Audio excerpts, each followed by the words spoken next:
Now, The Hunt Palmer Show. Yes! I feel like I've been waiting for this my entire life. You're listening to The Hunt Palmer Show on 104.5 ESPN Baton Rouge. Jolly good fun. Jolly good. Locking down the middle of the day. America's favorite daytime fun show. Live from the Raising Cane studio. This is Hunt Palmer.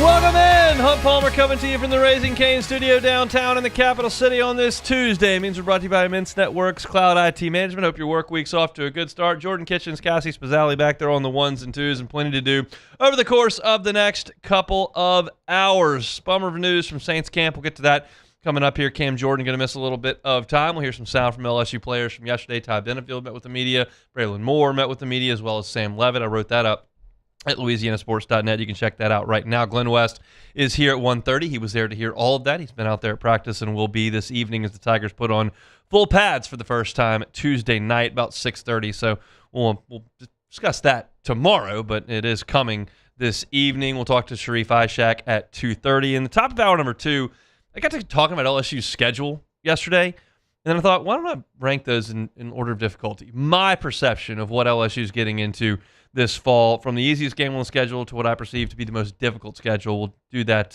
coming up at 2 o'clock. Let's get things started the way we do every day with our opening drive. Welcome to the big league. It's time for Hunt's Opening Drive, presented by Fabry Chevrolet GMC in St. Francisville. Look, camp injuries are inevitable. You can't get ready for a football season without some guys getting hurt along the way. When you're college football team, you got 95 guys out there, 100 guys out there at a given point. NFL, similar numbers before you get cut down.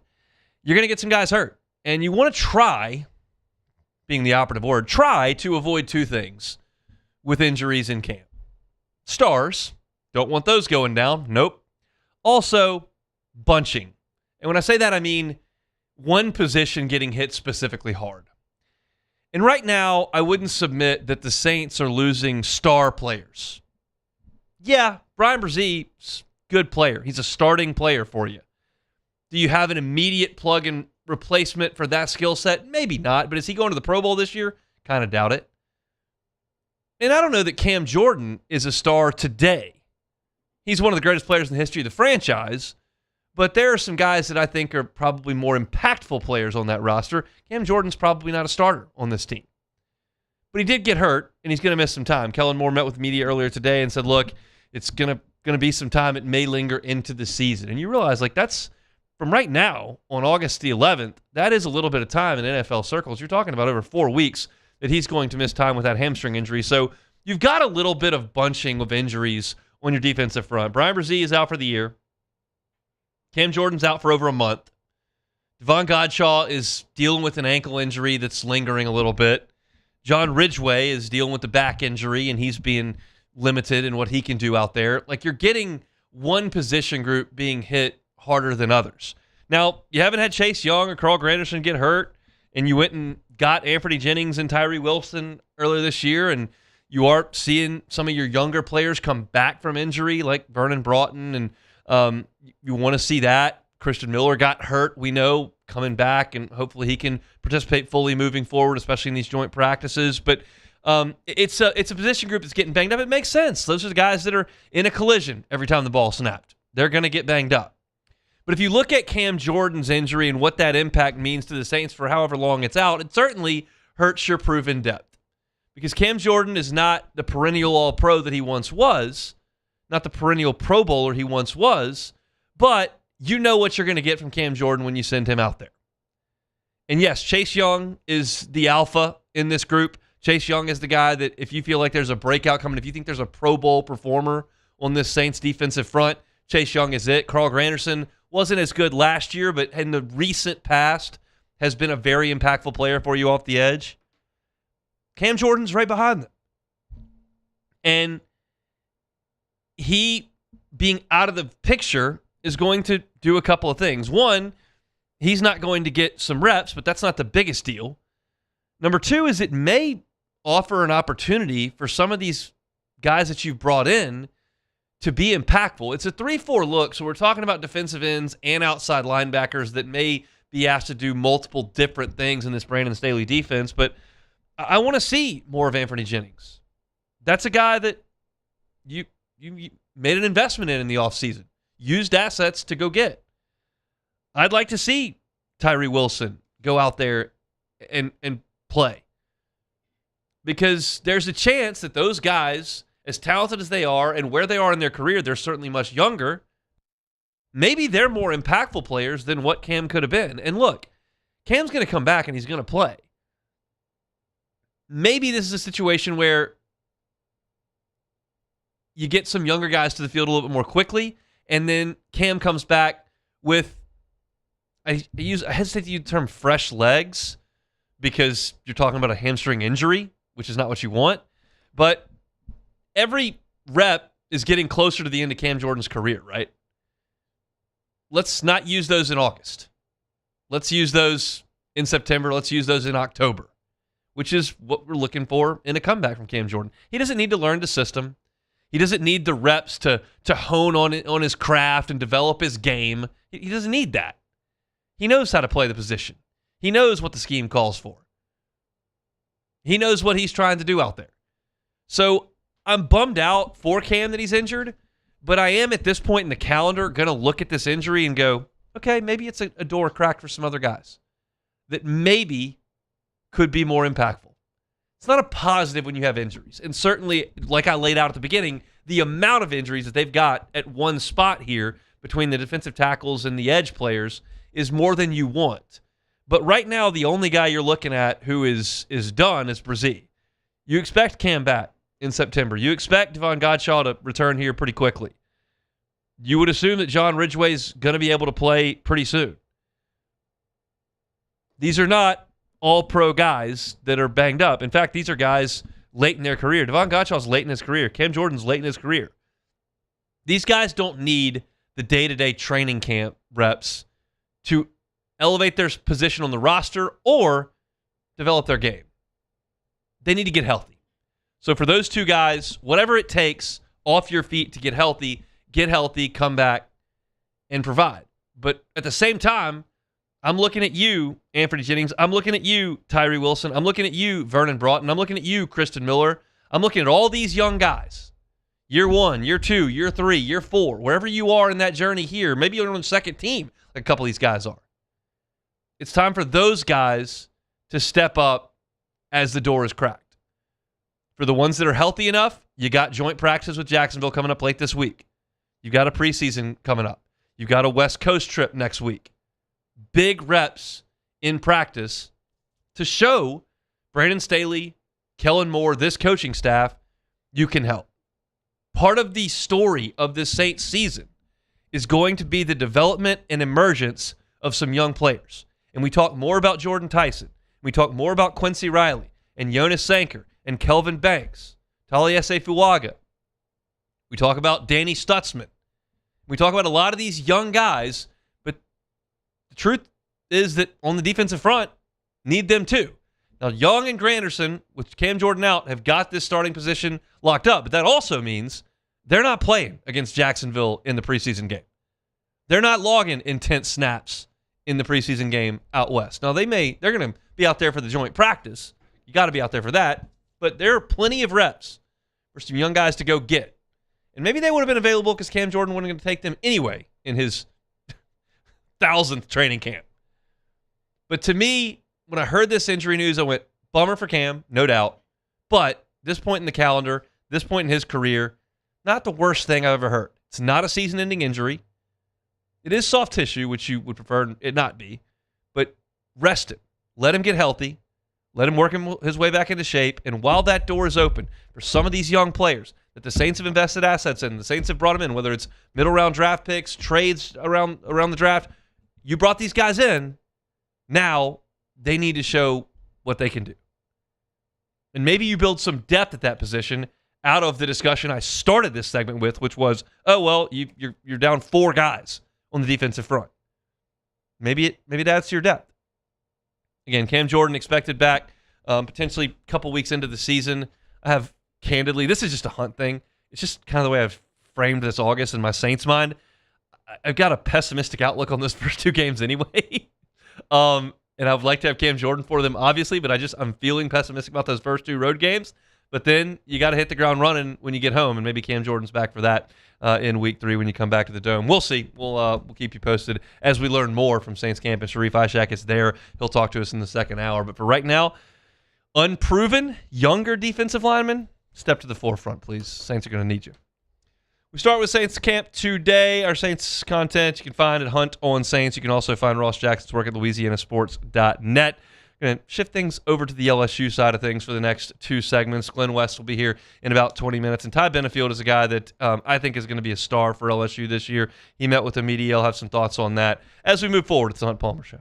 The Hunt Palmer Show. One Bath and Closets. OneBathAndClosets.com is the website. David Duvall and his team, 30 years redesigning and remodeling bathrooms and closets. I know it's 105 outside. I know you walk right outside and you immediately start sweating. I know that it's first day of school for a bunch of kids. So talking about Christmas doesn't make a ton of sense right now. But maybe for Thanksgiving or Christmas, you've got a huge family gathering coming over to your house. And maybe you've got that bathroom that y'all never use, that you're not even sure if it's functional at this point, or maybe you need to redo things to welcome a lot of people to your home. The time to think about that is not like just after Halloween. The time to think about that is now, so that you can talk to David, determine what it is you want to do, and then you can get that thing done by Halloween so that when that crew comes over for Thanksgiving, when that crew comes over for Christmas, and you're hosting, you've got a functional bathroom that can handle a big gathering. David was talking about it earlier this month. He knows that planning is important when you're dealing with renovations and remodels, and if you want to get a bathroom taken care of, David is happy to do it right now. Just reach out at onebathandclosets.com. Get that free consultation. David will work with you every step of the way, and they'll do it right the first time and leave the competition behind. It's One Bath and Closets. You can find them online at onebathandclosets.com.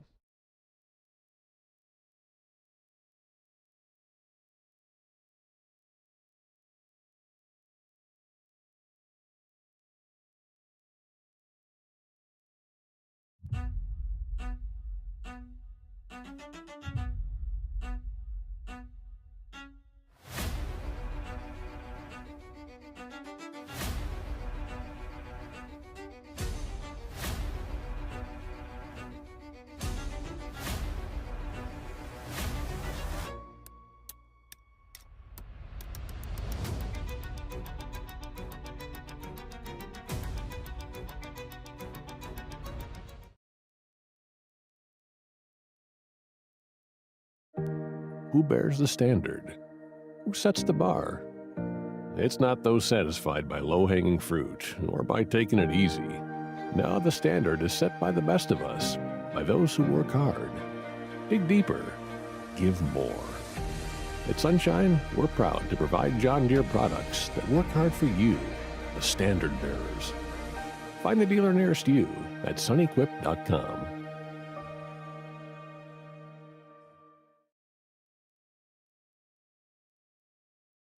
As a business owner, you're always focused on how you can improve the bottom line.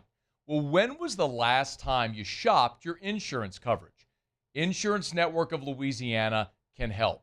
If you're a business owner, let my friends at Insurance Network of Louisiana see if they can find you better coverage for less money. They always offer exceptional customer service and partner with only the best providers. So check them out online today at lainsurance.net. At Bayou Automotive, we believe in a sales process that puts you first. We want you to experience an easy purchase with clear pricing and great service. Let Bayou Ford and Bayou Chrysler Dodge Jeep Ram be your trusted partners in finding your perfect vehicle. The crew at Bayou Automotive is going to do right by you. Looking for cleaner energy? Propane is energy for everyone. Propane water heaters are very cost efficient, and the savings are even greater with a tankless propane water heater. We all know that Louisiana propane is a safe and environmentally friendly fuel. So why not go green while you save some green? I'm Miss Louisiana, Gabrielle McLeod, and for more information, visit louisianapropane.com.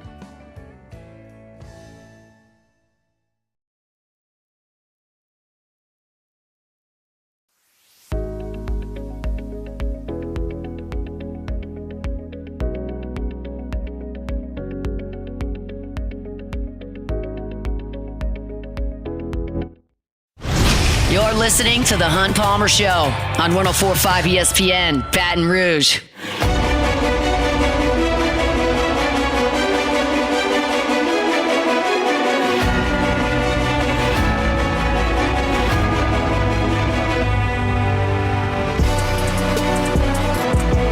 Every single day, the Hunt Palmer Show brought to you by Lifetime Roofing. They're online at lifetimeroofingla.com. That's lifetimeroofingla.com. And they are so thrilled and proud to be able to offer a lifetime workmanship warranty on their work. It covers the craftsmanship. It also covers the materials, which are backed by Certainty, one of the oldest and most trusted names in building material. You're looking for a new roof, storm season's here. Maybe you're looking to sell your home and think that might help the resale value. Lifetime Roofing is happy to help you out with that. They can also do gutters. They can do siding. They can do windows. Whatever it is on the exterior of your home from the top down that you feel like needs a tune-up or something new, Lifetime Roofing is happy to help you out with that. They can do it statewide. They're based here in Baton Rouge. They can help you out statewide, even into Texas. Their core values, customer service, quality, and integrity. It's Lifetime Roofing. You can check them out online at lifetimeroofingla.com. That's lifetimeroofingla.com. Glenn West will be with us coming up here in 15 minutes, senior writer over there with the group On 3, part of the Bengal Tiger team. Been out there at practice for the last week and change, and we'll chat about that as well as his conversations with the players yesterday. One of those was with Ty Benefield, who I just think is going to be a star in this LSU defense. I don't have a problem hyping him up significantly. One, because he was really, really good at Boise State. Hugely productive with tackles, hugely productive with interceptions, and did it over multiple years. Very, very reminiscent of A.J. Halsey in his time at New Mexico as well as at Houston. And also because whenever you listen to Lane Kiffin or Blake Baker or some of the players talk, they immediately bring Benefield's name up. And I just think he's going to assimilate from playing at Boise State to the SEC seamlessly like Halsey did from the Big 12 to the SEC. And Benefield spoke yesterday with reporters and first detailed his decision to leave Boise State into the transfer portal. I feel like it was just, I prayed on it and talked with my family, and that was the best decision. Just to have an amazing opportunity to play for a great team like this and have a great, winning culture is super important to me and super important to my family. And I mean, the guys that I met, and stuff, I was just like, yeah, it's amazing. This is one of those stories to me that makes me pro transfer portal. Now, I have a little bit of an issue with the complete unstructured madness that the portal presents year over year, where you got to go get 45 new football players and you got to overhaul entire basketball rosters and the whole, like, there's, I think I've been a proponent of it's one transfer makes a lot of sense to me, and it's this instance. He goes to Boise State, he balls out, and the NFL would find him at Boise State. I promise you. If he played 1 year at Boise State, the NFL would find him, and he'd make a team, and he'd be just fine. But he's got an opportunity to come to the SEC and prove himself like A.J. Halsey did, where he became a second-round pick. And I think that's a really good thing. I think it's a really good thing when Paul Skeens can make that move and blow up with the resources LSU has. And Benefield, to me, is part of that discussion. And he talks about his impressions of Louisiana. I think this was after Sam Levitt had talked about his impressions from Louisiana. Growing up in Canada, I see a lot of ties. There's a lot of French Canadians, and kind of understanding like the French in New Orleans and Louisiana is pretty cool. But I mean, also being in California, kind of getting, used to that black culture and having that, this world, this big black culture world out here is just great. But just, honestly, just the hospitality and the people here, like it's amazing. And I'm so glad I have these great people around me. Like the fans are unbelievable. I've never been defended in a comment section before on TikTok, and like that was the first time. So I was just like, great, like this is awesome. I love these people. So everything's been really good, and it's been a blessing. So I'm right where I need to be, and I love it. Defended in the TikTok comment section. That's where we are. It's the talking season, y'all. We're talking about TikTok comments at this point. But Benefield has been comped in some senses to Tyrann Mathieu and his playmaking ability, his nose for the ball, playing in the secondary, inching up toward the line of scrimmage, being a versatile athlete. And Tyrann went to LSU to do a little bit of content for his podcast last month, and he spoke with Lane Kiffin, and one of the folks he met and spoke with was Ty Benefield, and Benefield talked about meeting Tyrann Mathieu. It meant everything. When myself and Tamarcus, met him, it was like we were looking at each other like, whoa, like this is crazy. Like, used to use this dude on Madden and see him play all the time, and then now I'm in the flesh talking to him, and we're asking him questions, picking his brain on things and valuable information. It's just such a great memory now that I'll have for the rest of my life. And then as for Coach, speaking on that, it's amazing to have that, and I take that with me every day to continue to push and be the best leader I can for this team. Now, when I think of Tyron, I think of an irreplicable football player. I had not, previous to Tyron, seen anyone play like that, and I have not seen anyone after Tyron play like that. The ability to go take the football away from people on a routine basis is not something I have ever seen anyone do at any level. And Tyron did it not like, oh, that was a really cool play, he made that one time. No, he did it like all the time, like most games. I mean, I can just think about going back, him knocking the ball free against Oregon. I can just think about the play he makes against West Virginia, swatting it up in the air. Thinking about the strip sack against Kentucky. He just straight stole one away from an Arkansas receiver in garbage time of that game. I was standing on the field and saw that. It was week after week after week. Not even the punt returns or just making tackles, and just taking the ball away from people. And that's the thing that I think about with Tyron. And this is not distinctly talking about that with Benefield, but he did the caption on this is I want the ball, and it speaks to his mindset on the field. The thing that gets me, really going is just making plays for my team, whether it be a tackle, whether it be setting an edge, little things like that. But for sure, that ball, I want that ball. I want to go pick that ball off, any chance that I get, and I will. When that time comes, I'm putting in a lot of work to do that, and you guys will see that. There's a little confidence there, a little edge there. I've seen LSU defensive back rooms that played with swagger and edge. I've seen them in practice. I do pre- and post-game every single week with a guy that was right there in the middle of it with Brandon Taylor. I used to watch those guys practice. Brandon Taylor, Tyrann Mathieu, Eric Reed, Morris Claiborne, Patrick Peterson, Ron Brooks, Daryl Simon. Like, this group of dudes, you could go out on the practice field and sense that this was the baddest position group out there. They talked like it. They carried themselves like it. They played like it. And there's something to that at that position. You can't play DB with any fear. You have to be mentally really strong to go out there and do that, bordering on cocky, because you're going to get beat sometimes. But you got to think, well, next time they got to deal with me again. And I get that sense from hearing Benefield talk the few times that we have back to the spring and now into fall camp. He's got an edge to him. He's really well spoken, and it's a confident eloquence that he brings to it, which I really like. And then, he talked about this defense and being a part of it and what the ceiling is for this group. The potential of this defense is to be the number one defense, and we have that ability. It's just more working on the small details, and that's everything. Small things equal big things, and those guys up front are doing a great job. Of course, they're young and they're going to make little mistakes, but from what I've seen, this is one of the most talented young, defensive line guys I've seen, and even the guys around me. It's crazy to play with that. It's a ton of fun. One of the things that stuck out about Benefield is that people on the team and in the coaching staff constantly talk about him and his preparation and the work he puts in and the grind that he goes through to prepare to play at this level. And that's evident when you hear him talk about that, where I like to do the little things. I like to set the edge, and he's talking about preparation, and he's talking about how good this team can be. And this is a guy that you've brought in that has the right stuff about him. And I think that the talent with that is going to take over, and he's going to be awesome. He spoke about the grind of camp and how that's going to bring this group together. Just sweating and grinding and being tired out there with your brothers, and also the grind of fall camp. We do a lot of football, a lot. And just being here you see guys when they're tired, you see guys when they're at their lowest, and it's you're helping them come up. That chemistry is being built every second of every day. So, I love it.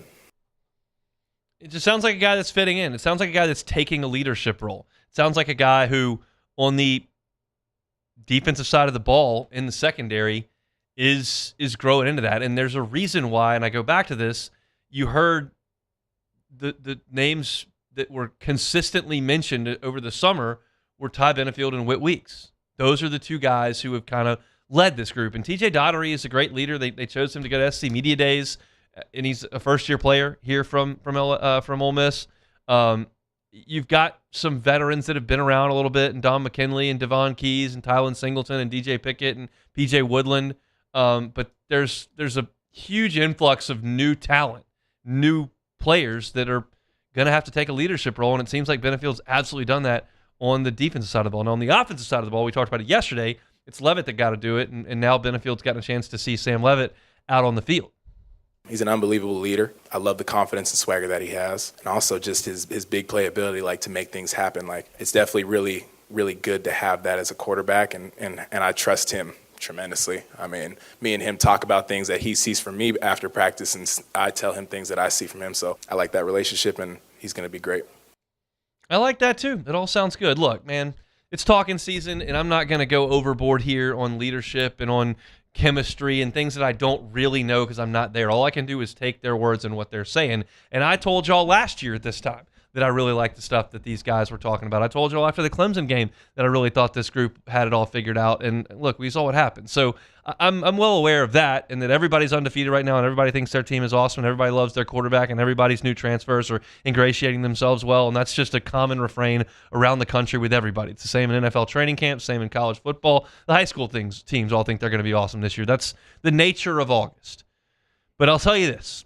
With that guarded mindset of understanding how wrong I was last year and understanding that everybody feels good about this, I'm willing to bet on number 2 on defense. I think Ty Benefield is going to be a star. I think he's going to be a first-team All-SEC player. I think he's going to be an All-American. I think he's going to make huge plays. I think he's going to help LSU win games. And I think that he's a difference maker at the safety position, and you're going to see that. I would not be surprised at all if he was a top 50 pick in next year's NFL draft, because he fills out the uniform the way you expected he would when you go out there and watch him in practice. We'll see him in full pads today.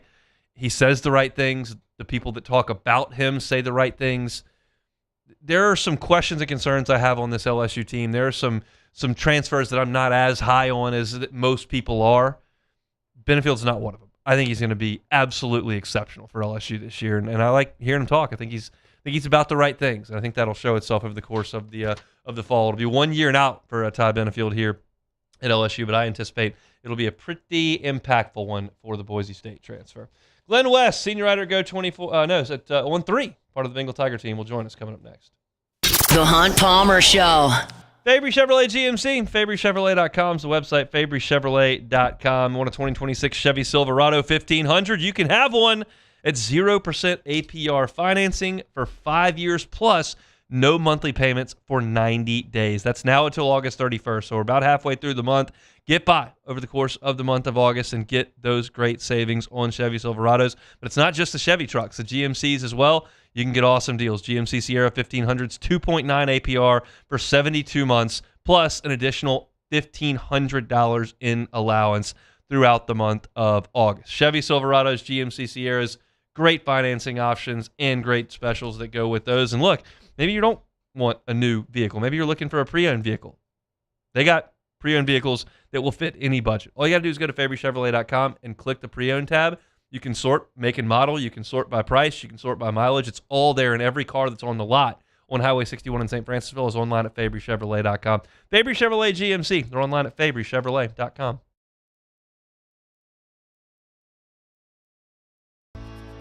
I've been in banking for over 35 years. I usually start about 7:30 in the morning, and I usually leave somewhere around 5, or if customers need me to meet them at their house or their business places, I don't mind going after hours. I have done churches, subdivisions, retail centers, hospitals, and nursing homes. And that's why we chose to live in this community, because of the values First American Bank has, that I can serve my community and my customers.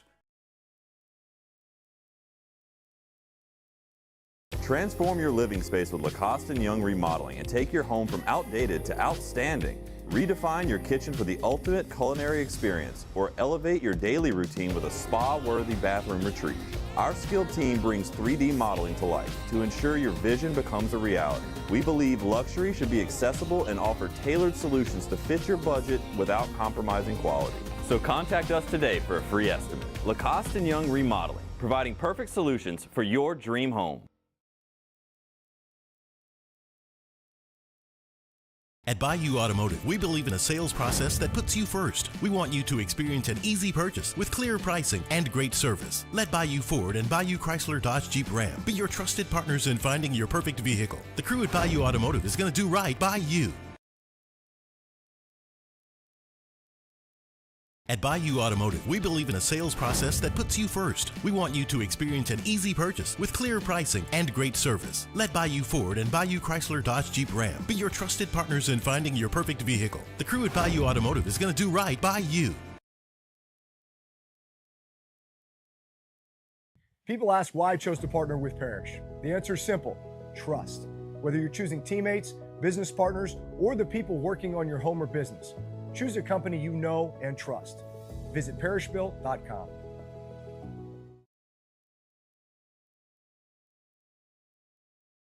The experts at Hood Dental Care want you smiling bigger and healthier than ever.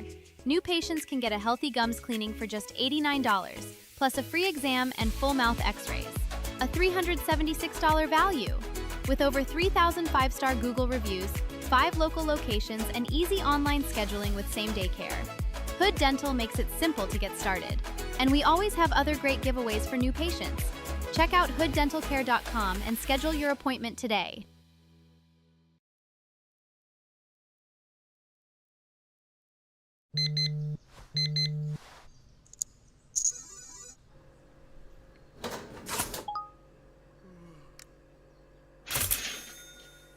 Sometimes you ignore the signs, even when they're right in front of you.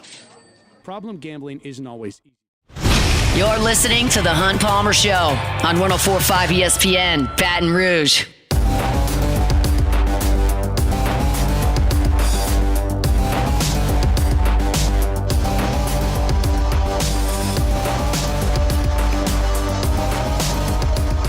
Tuesday shows every single week, brought to you by Immense Networks Cloud IT Management. Need a partner for your information technology? Immense, happy to help you out with that. Baton Rouge based. If you're between 50 and 100 employees, great spot for Immense to help you out. Check them out online at immense.net. That's immense.net. Glenn West writes it up for the Bengal Tiger, part of the team over there on 3. With us on Tuesdays, joined us on the Jim's Firearms Hotline. Glenn, how are we doing? I'm doing great, Hunt. How about yourself? Doing just fine. Let's go to the defense first.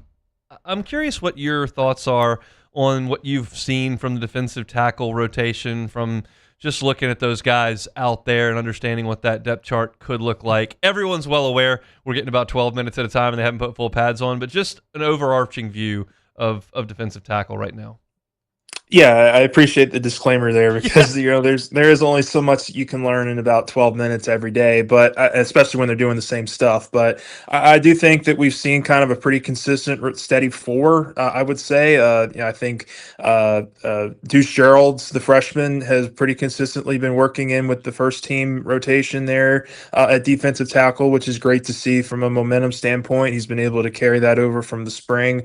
I think if we had to pencil in a starter right now for Clemson in week 1, I would assume that he's getting one of those spots, and that's really impressive for the true freshman to show that here so early in his career. And then next to him, it's been a pretty steady stream of Stephylon Green, Malik Blockton, Richard Anderson, the other 5-star defensive lineman on the inside. So I would say you start probably with those 4, and then it's going to get into your Dominic McKinley, Brandon Brown, Sean Washington grouping. So I do think that LSU has a pretty solid 4 that they're going to look at to rotate, but I do think as many of those guys as you can get as possible to be a part of that rotation early in the season is the best case scenario. So hopefully somebody like McKinley can also work his way in there. Uman Mielen and Ross have been the first team edges since the first day of spring. Do you have a third?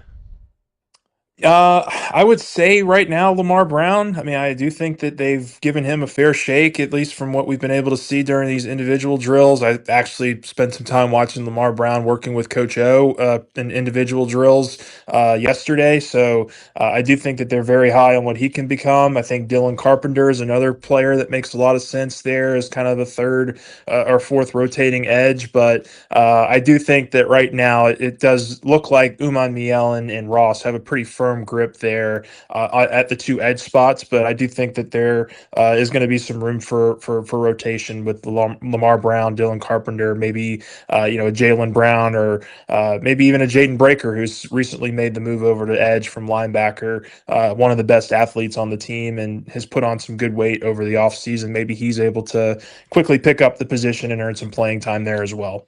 Y'all spoke with Ty Benefield yesterday. I just spent about 15 minutes going through that audio and kind of what I think of him. What did you make of his time with y'all yesterday, and then what you've seen with him on the field?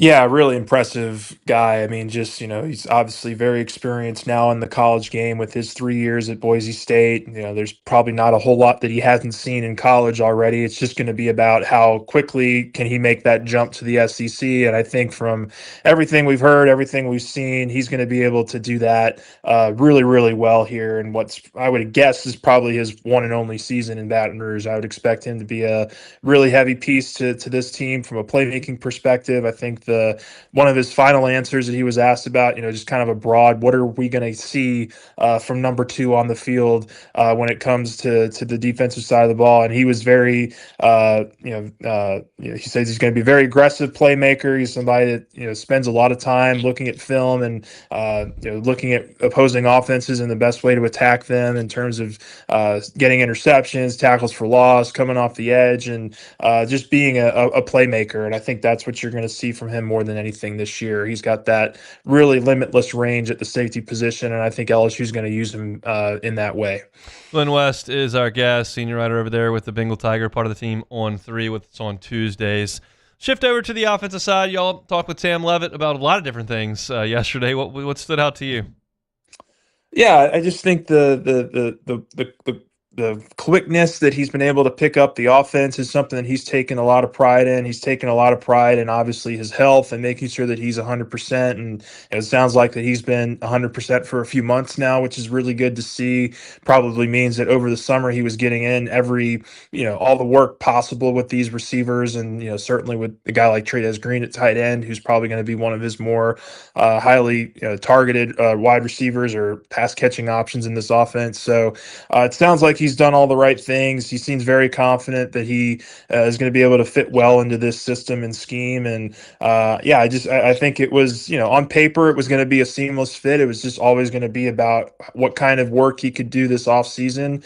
And judging on what he said, judging on what Coach Kiffin has said in the past, several weeks, and really going back to the spring, he's really put a lot of emphasis on being able to learn the playbook and know this offense, even when he hasn't been able to maybe do as much on the field. So I think he's gotten a good head start. And now, when the pads come on later this week, we'll get a chance to see, I don't know if we'll get a chance to see, but he'll get a chance to see, just kind of how well he works in an 11-on-11 setting.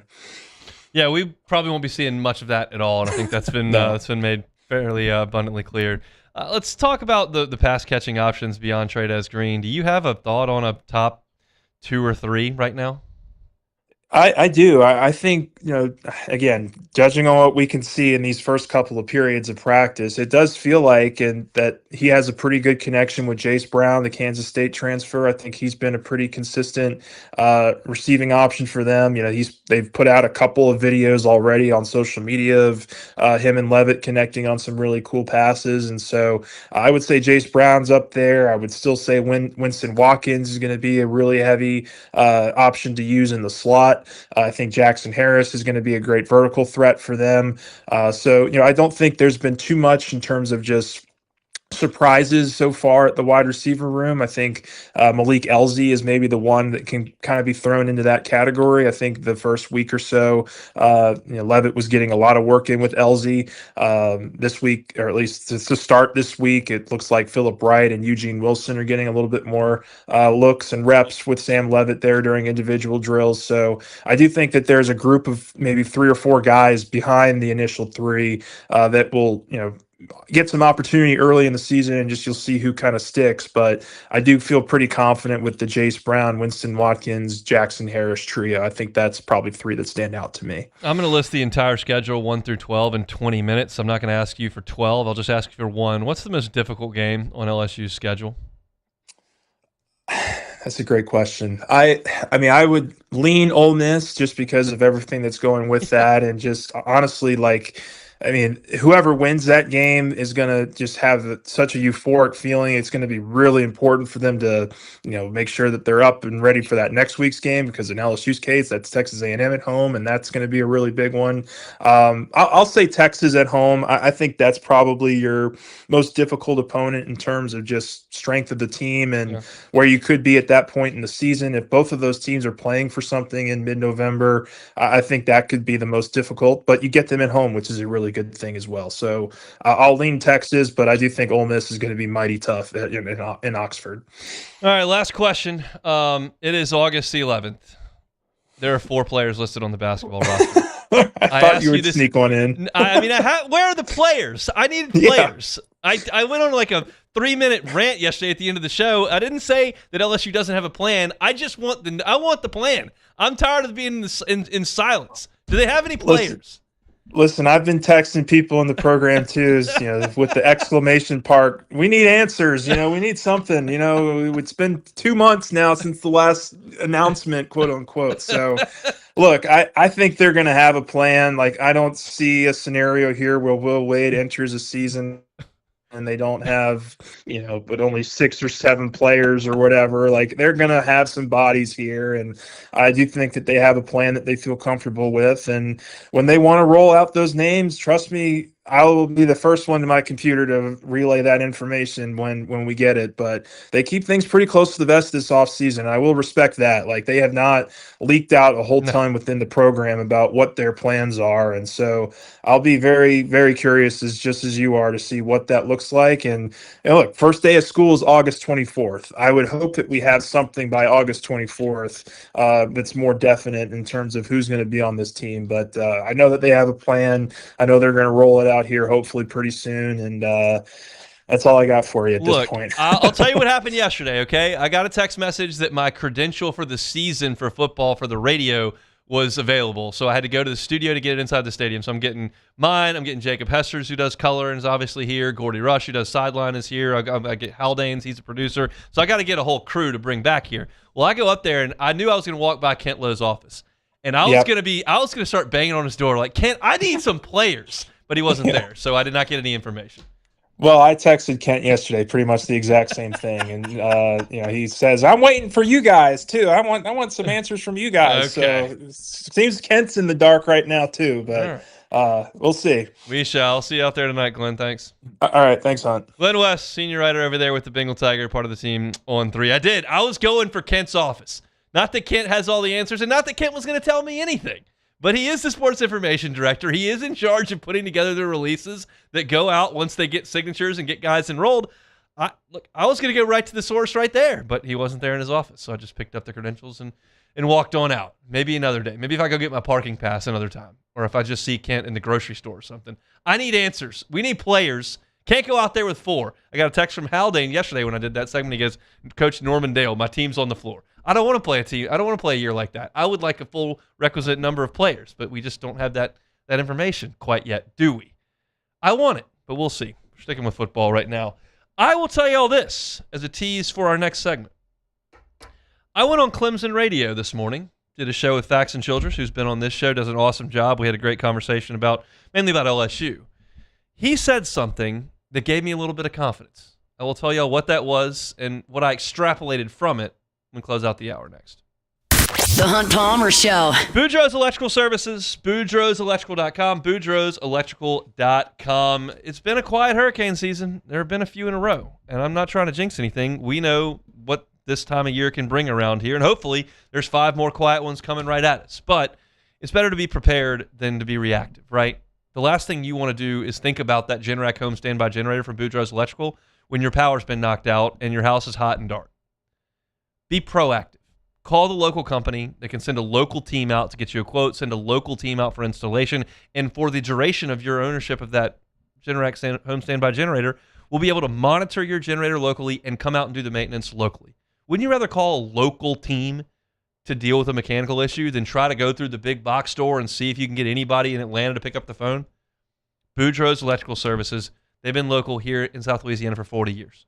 985-397-1562. That's 985-397-1562. Or the Gonzales location, 225-300-9389. It's Boudreaux's Electrical Services, online at boudreauxelectrical.com.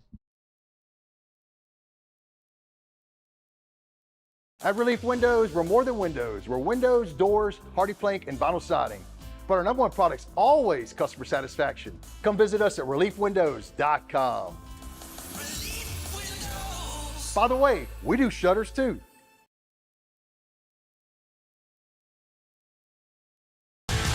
Eagle 98.1, the rock station. Home of the Woody Show in the morning. Scotty Mack with Rock at Work. Michelle Southern with Southern Rock. Home of LSU sports since 1998. And rock for Baton Rouge since 1985. Take us anywhere with the Eagle 98.1 app. To join our VIP fan club, text ROCK to 225-499-9898. Eagle 98.1, the rock station.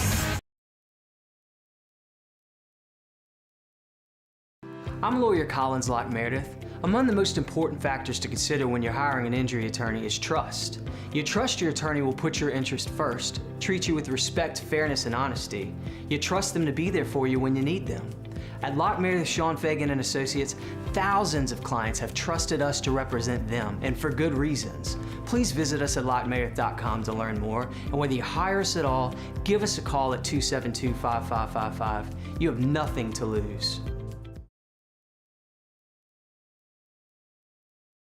Transform your living space with Lacoste & Young Remodeling and take your home from outdated to outstanding.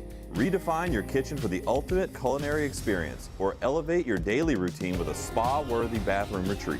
Our skilled team brings 3D modeling to life to ensure your vision becomes a reality. We believe luxury should be accessible and offer tailored solutions to fit your budget without compromising quality. So contact us today for a free estimate. Lacoste & Young Remodeling, providing perfect solutions for your dream home.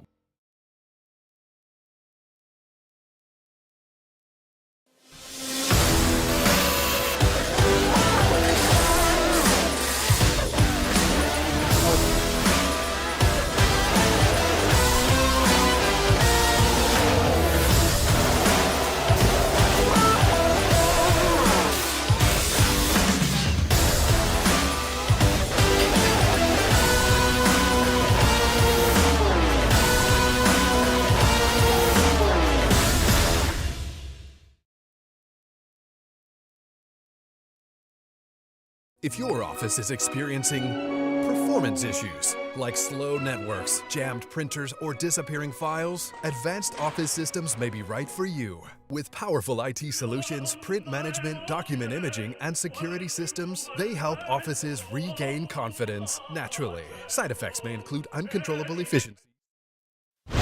You're listening to The Hunt Palmer Show on 104.5 ESPN, Baton Rouge.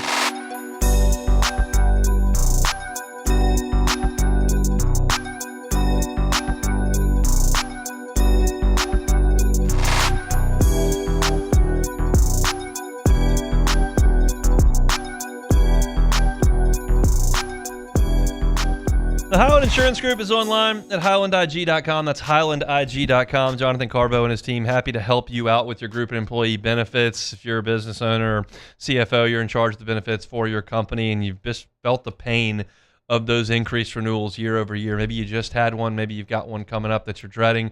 That's the case. Contact the Highland Insurance Group. They are an independent broker and they've got relationships with multiple carriers and they can get you a second look. They've had some success, especially with one company that continues to up rates. They can find you another option for your employee health care, your dental, your vision. It's important. They know that in terms of attracting talent to your organization and certainly keeping it. You want to be able to keep your employees insured. The Highland Insurance Group can help make sure that's a possibility. They're not a magic bullet. They can't come in and knock 20% off, but they can provide other options. So contact Jonathan Carbo and his team at the Highland Insurance Group. They're online at highlandig.com, highlandig.com. And our Tuesday show is brought to you by Mintz Networks Cloud IT Management. I was on the phone earlier this morning with Clemson Radio, my guy Faxon Childress, and he wanted to catch up on LSU, and we went through the LSU roster, and this may be reaching. It may not be, but it certainly was a potential positive when he was going through the defensive line for LSU, and it's clear that he's been reading up on LSU practice reports, been watching some preview content and whatnot. He was familiar with a lot of the players and where they came from and classifications, and he was talking about the defensive line.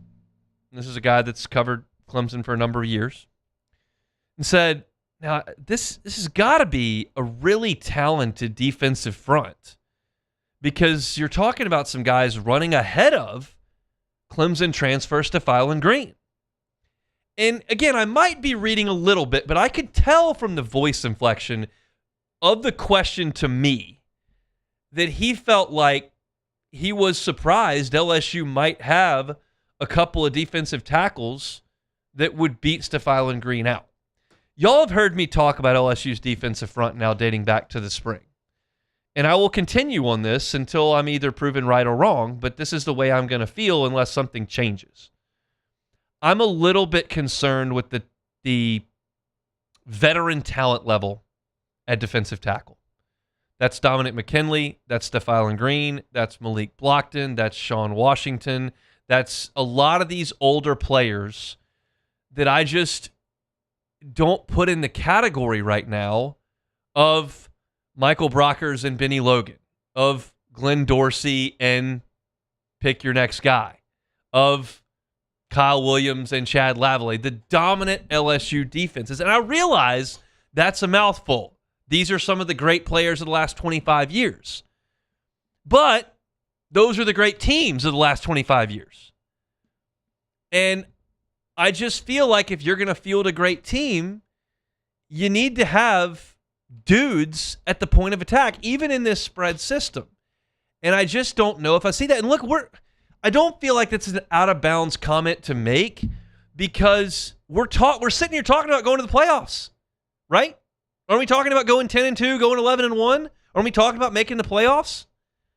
So I don't think it's out of bounds to compare positionally to the LSU teams of the last 25 years that would have made the playoffs if they were 12 teams, or did in the case of the ones I just rattled off. And I just have kind of been on Blockton and Green and McKinley and those guys. Not to suggest I think they're huge weaknesses of LSU's. I just don't see a dominant player in that group. And that was not the inference that I was making, that these guys on Clemson radio thought that Green was a great player. It just sounded like they thought, well, that's a guy that was good enough to play here, and I figured he would start for LSU. He's not. And that made me think, okay, maybe this guy did a really nice job at Clemson. It's hard to tell with defensive tackles because they don't put up statistics. If I've got a guy who had 1,400 yards and 9 touchdowns receiving, and I can turn on the highlight tape and watch him, high point balls and make one-handed catches, like, okay, I get why this guy's a great player. I can see Sam Levitt highlights. I can look at Ty Benefield's statistics and go, that's a ton of tackles and a ton of interceptions and a lot of TFLs. Defensive tackles don't live off statistics. They live off disruption. They live off technical ability. They live off holding up blocks so other guys can make plays. And so these guys don't have 8 or 10 sack seasons to their name. These guys aren't first-team All-Americans. These guys don't have 13 TFLs from last year. They're statistically not eye-popping. But maybe these guys are good players, and maybe Deuce Geralds and Richard Anderson are just freaks of nature. I left the door open for that yesterday or last week in my comments when I was concerned that there were 2 defensive tackle starters that were both true freshmen. But I noticed in the host's voice this morning that he was a little bit surprised that LSU had guys that were going to beat out Phylon Green. And that may not be true. Phylon Green may start the game against Clemson. I'm not here to tell you that just a couple of 12-minute unfull padded practices gave me LSU's entire depth chart. That's not the point. We're all aware of this, but it's all we have to watch. I can't analyze what I can't watch. So what I can watch is when they go through the shell drills, who's running with the first team. And I know that Whit Weeks and TJ Daugherty and DJ Pickett and PJ Woodland and Ty Benefield and Prince William Onion and Jordan Ross are on the first team. And when they're all out there at one time and true freshmen are out there with them at defensive tackle, I'm going, well, that looks like 2 defensive tackles who are running with the first team. They might have done the rep 15 minutes later after we left, and 2 different guys were in there, and they're just looking. Could easily happen. But I gathered a little bit of confidence from the way that the Clemson guys spoke about Stefan Green, and maybe it suggests that LSU did bring in starting level players, a defensive tackle, that are just in a fight for their job with precocious young freshmen who can really, really, really play. We'll see. We'll find out. It still remains one of the chief areas of my concern. But just for a moment this morning, on the air with Clemson Radio, I went, okay, I like the way that sounded. We'll see. We still got a few more weeks of talking season to amble through.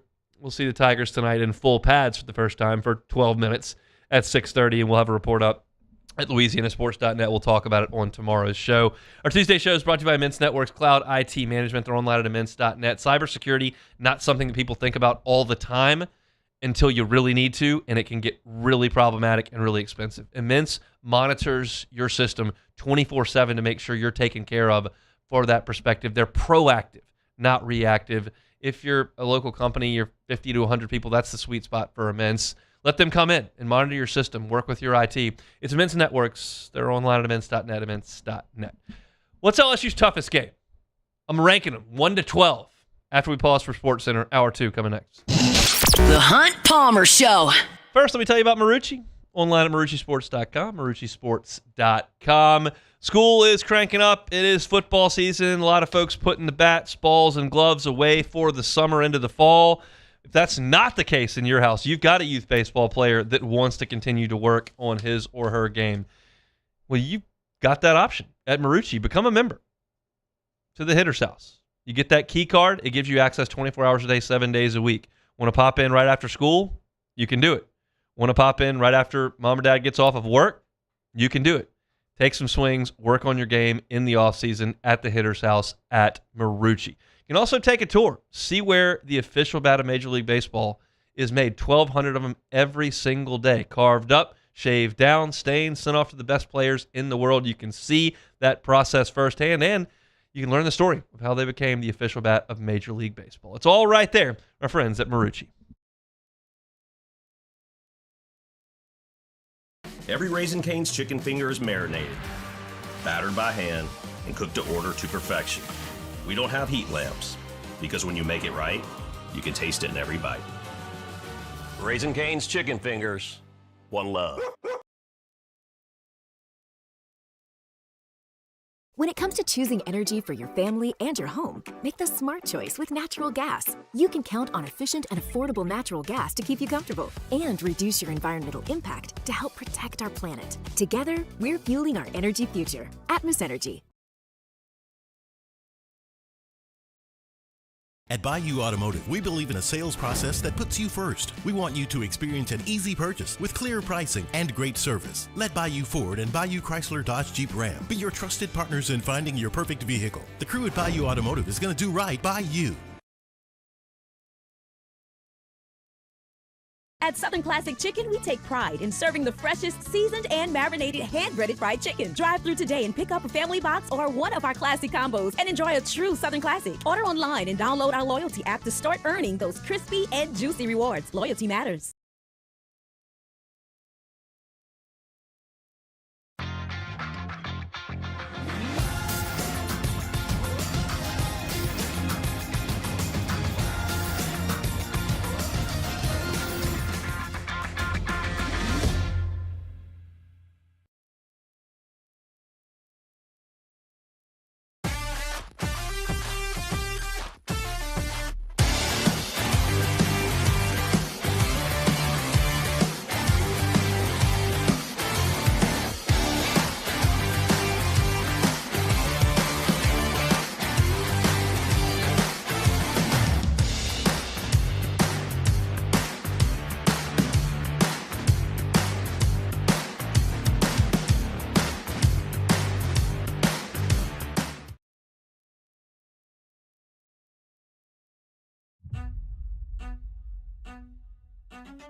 At Relief Windows, we're more than windows. We're windows, doors, hardy plank, and vinyl siding. But our number one product's always customer satisfaction. Come visit us at reliefwindows.com. By the way, we do shutters too.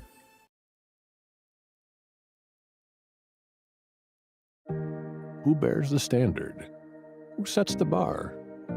It's not those satisfied by low-hanging fruit or by taking it easy. This is SportsCenter. I'm Christine Lisi. The Vikings quarterback competition is over. Kyler Murray named their starter. The former number one overall pick had been the heavy favorite to win the job from the moment he signed a one-year, $1.3 million deal in March following his release from Arizona. Murray, fourth different Week 1 starting QB for Minnesota in as many years. Monday Morning Quarterbacks, Albert Breer. This year, they wanted to make sure, 100%, whoever we put out in there in the field is going to best serve the veterans in the locker room, because those guys have been through a lot the last couple of years now, and it was always going to be the best option for today, for right now. And, obviously Kevin O'Connell feels like Kyler Murray is the best option for now. Albert Breer on The Rich Eisen Show. After 10 career starts last season, J.J. McCarthy heads to the sideline.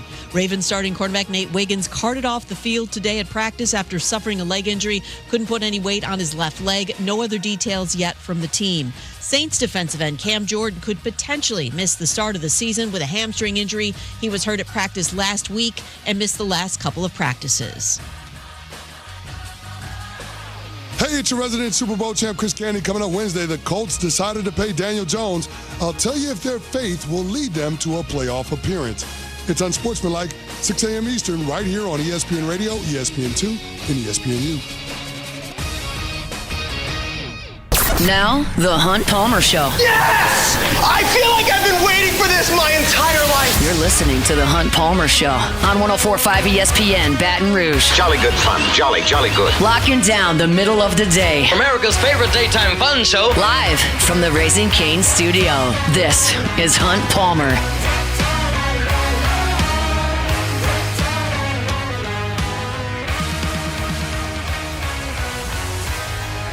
Hour 2, Tuesday edition of the Hunt Palmer Show, 104.5 ESPN Baton Rouge, brought to you by Immense Networks Cloud IT Management. Hope your work week's off to a good start. You want to break up that work week and have some fun on a Tuesday? Come see us tonight at Court to Table Sports Trivia, 8 o'clock. We will be there. I'll be fresh off the LSU practice field, so if you want to come by and play some trivia and then ask me what I saw at practice, I can do that for you. But we'd love to have you on Burbank, Court to Table, 8 o'clock every Tuesday. You can win gift cards, eat their awesome food, delicious drinks as well. Always an enjoyable time there at Court to Table. So hope to see you at 8 o'clock. Have you out of there by about 9:15 or so. So not a late Tuesday night, but always fun over there at Court to Table. Sharif Ishak will be here in 30 minutes. We'll talk to Sharif about what he saw at Saints camp, the impact of the Cam Jordan injury, and what he'd like to see the Saints get out of these joint practices with Jacksonville that start up on Thursday afternoon.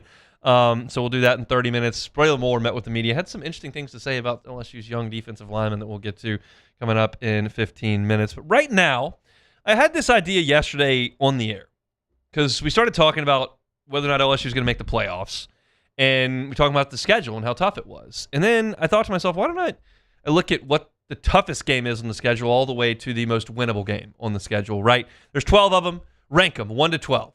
1, toughest game on the schedule. 12, easiest game on the schedule. And so I thought, well, I can do that exercise. I feel like I've now gone through SEC Media Days. I've read up on a lot of the teams in the Southeastern Conference. It's more difficult than ever to know what teams are going to be year in and year out because the portal makes the rosters so volatile. So I don't pretend to know. This is not gospel by any stretch of the imagination. It's just my feeling on it. And I'll give you some reasons why as I mosey through it. So let's start with the most winnable game, and we'll go up to what I believe is the toughest game on LSU's schedule. Well, the most winnable game is McNeese because they're in the FCS. And LSU plays McNeese on October the 3rd, and LSU will win that game by as many points as they want to win the game. They shouldn't play FCS teams. I've now been on that mantle for a long time. That'll be a complete mismatch. That's the most winnable. And the second most winnable is Louisiana Tech, who LSU will get in week number 2. It's a weird spot on the schedule because it's Clemson, Louisiana Tech, Ole Miss, A&M. So you're jammed in there in a sandwich spot. But Tech has not been very good under Sonny Cumbie. We saw them here last year, and with the very injured Garrett Nussmeier, LSU got through that one. It was ugly. The defense played great. Would have shut them out if it weren't for a busted coverage there late in the game. So I anticipate that LSU will be just fine against Louisiana Tech as well. So now you get into the 9 SEC games plus Clemson. So your last 10. And I start with the most winnable SEC game. I find that to be Mississippi State coming to Tiger Stadium. It's a home game. It's in the middle of a winnable stretch of games. And look, I think that Jeff Lebby is a good football coach, and I do know that Mississippi State played better than their record indicates last year. They were right there and should have won the game against Texas. I mean, they had a 17-point lead against Texas and couldn't hold that. They played admirably for about 2.5 quarters against Ole Miss. They were in some games, and Kamario Taylor is a heck of an athlete at quarterback. No question about it. But I just don't think that their roster is very good. And somebody's got to be the most winnable game, and it's the one that's at home. So I'll take Mississippi State at number 10. Number 9 is going to be LSU's trip to Arkansas. This is basically a completely new roster, but it is on the road. It might be cold.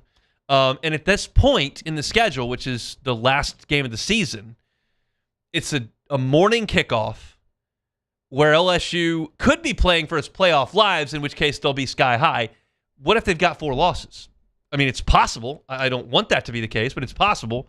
All of a sudden, it becomes a little bit more challenging than maybe Mississippi State is, even if Mississippi State has a better roster than what Arkansas has. I don't know about the Silverfield hire. I don't know which of their 2 quarterbacks they're going to play. I think LSU will handle Arkansas just fine, but I've got them at number 9. Road trip to Kentucky, I've got at number 8. I don't have a great feel for what Alex Stein's going to be.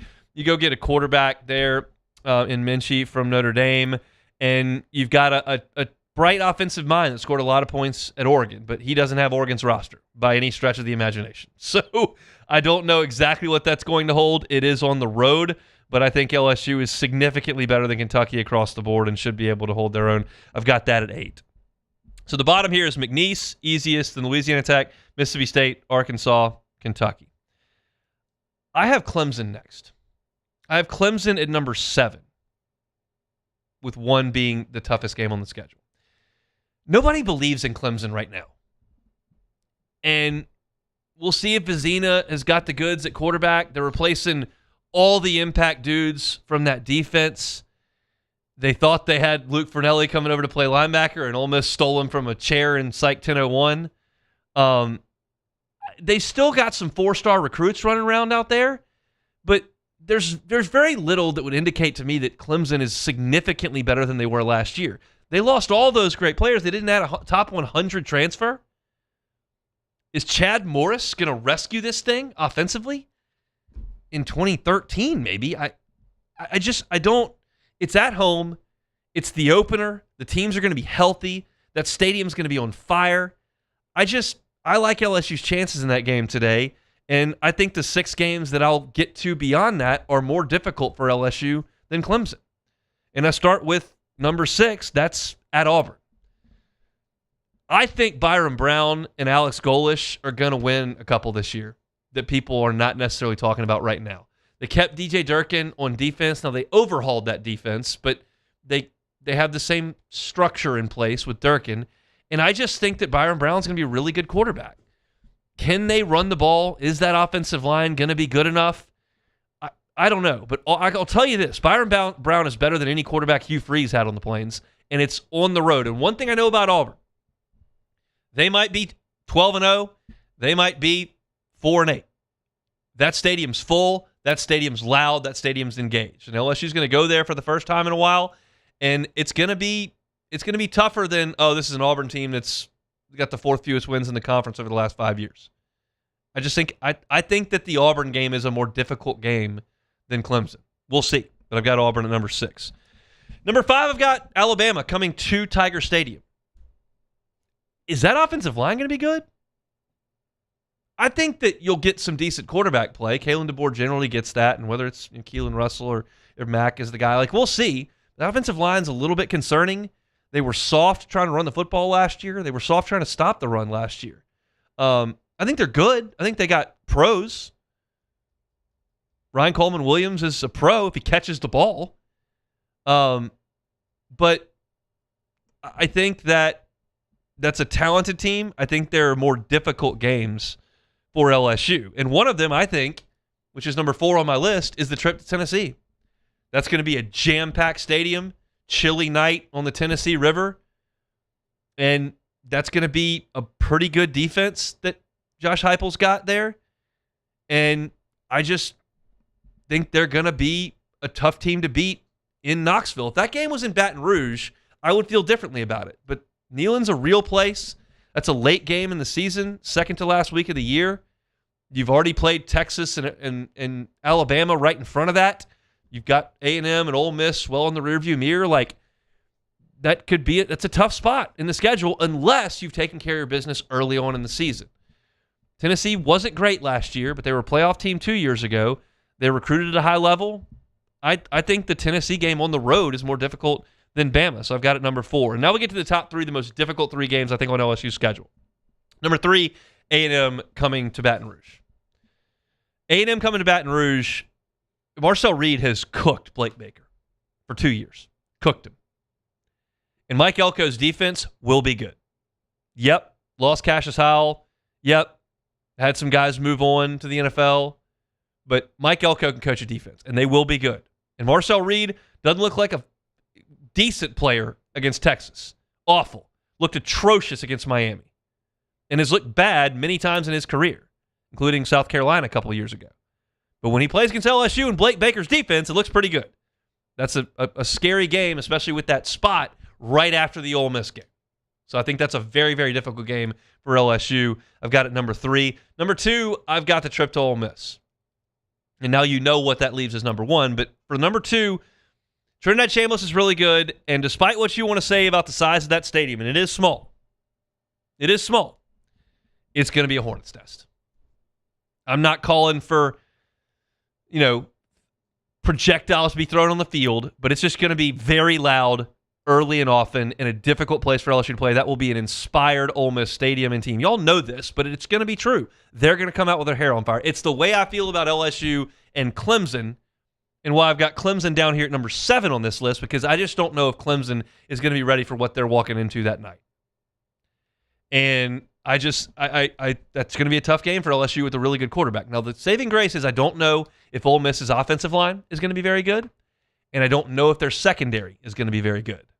But I think their D-line is going to be good, their quarterback's excellent, and their running back's excellent. So we'll see, but I've got Ole Miss at number 2, and then I think the toughest game on LSU's schedule is Texas. And people will say, too much credit to Sark, they hadn't gotten it done. But the fact of the matter is that Arch is really good, that he's throwing to Cam Coleman, who's really good, that he's being protected at the left tackle by Gooseby, who's really good, and that rushing the passer is Colin Simmons, who's really good. Those 4 guys could be top 15, top 10 picks, talent-wise. This is the most talented team on LSU's schedule.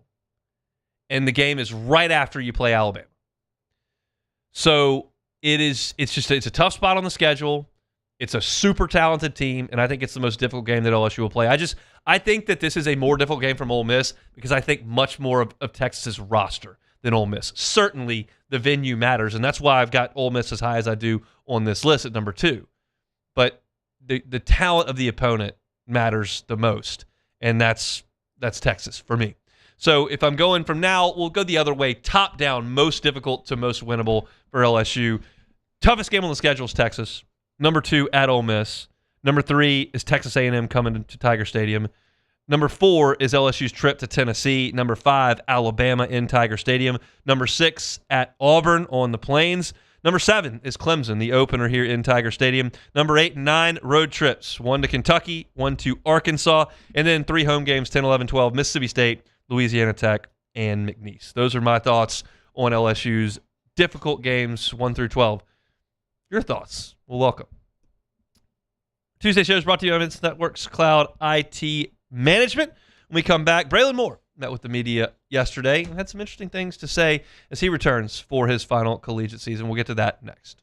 The Hunt Palmer Show. Our friends at Auction want to make sure that back to school runs smoothly for you and the kiddos, and they've got a lot of great information that you can access on the internet and obviously through us. If you want to check it out, you can at oxford.org/BR. But nutrition plays a huge role in your child's performance, mental health.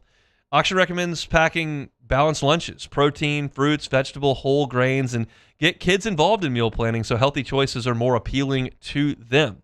If you're looking for same-day appointment availability at a lot of locations, it can help families address unexpected health concerns quickly as the children return to school and activities, which can obviously put them around more kids and put them in a spot where they might get sick or might get hurt in extracurriculars. Well, you can find those extended afternoon hours after school, as well as weekend appointments and options or select locations, provide the added flexibility you're looking for families that are balancing school, work, extracurriculars, all of that. And they've got convenient access to primary and pediatric care so families can stay on top of annual wellness visits. So check them out online at oxford.org/BR. That's oxford.org/BR.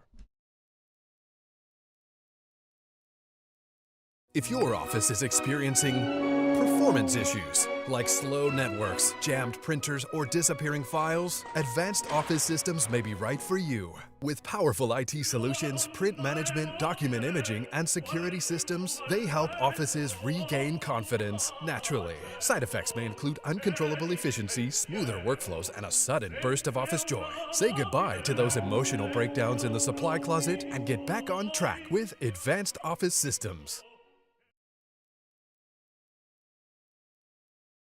At Ochsner, we know healing is a team sport.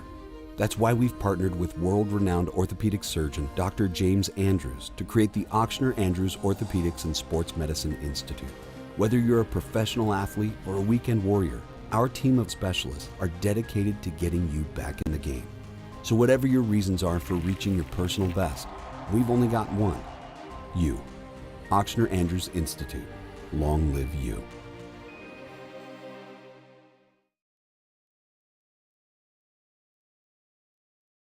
At Bayou Automotive, we believe in a sales process that puts you first. We want you to experience an easy purchase with clear pricing and great service. Let Bayou Ford and Bayou Chrysler Dodge Jeep Ram be your trusted partners in finding your perfect vehicle. The crew at Bayou Automotive is going to do right by you.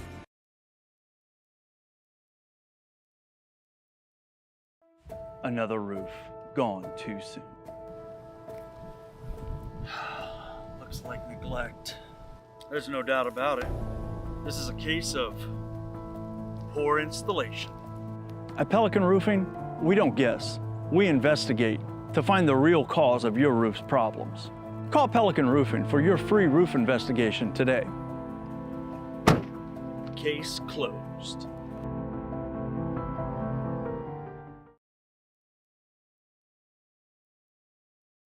Hey, it's Matt Moscona. Look, back pain can sideline you from the things you love. That's why I trust Dr. Kevin McCarthy and the team at the Spine Center of Louisiana. Dr. McCarthy doesn't just treat symptoms. He gets to the root of the problem. From advanced injection therapy to minimally invasive surgery, they've got the expertise to get you back in the game. With 5 locations across Louisiana, including right here in Baton Rouge, quality care is close to home. Call the Spine Center of Louisiana or visit spinecenterla.com.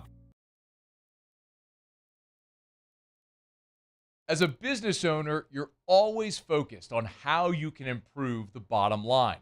Well, when was the last time you shopped your insurance coverage? Insurance Network of Louisiana can help. If you're a business owner, let my friends at Insurance Network of Louisiana see if they can find you better coverage for less money. They always offer. This is the Hunt Palmer Show on 104.5 ESPN, Baton Rouge.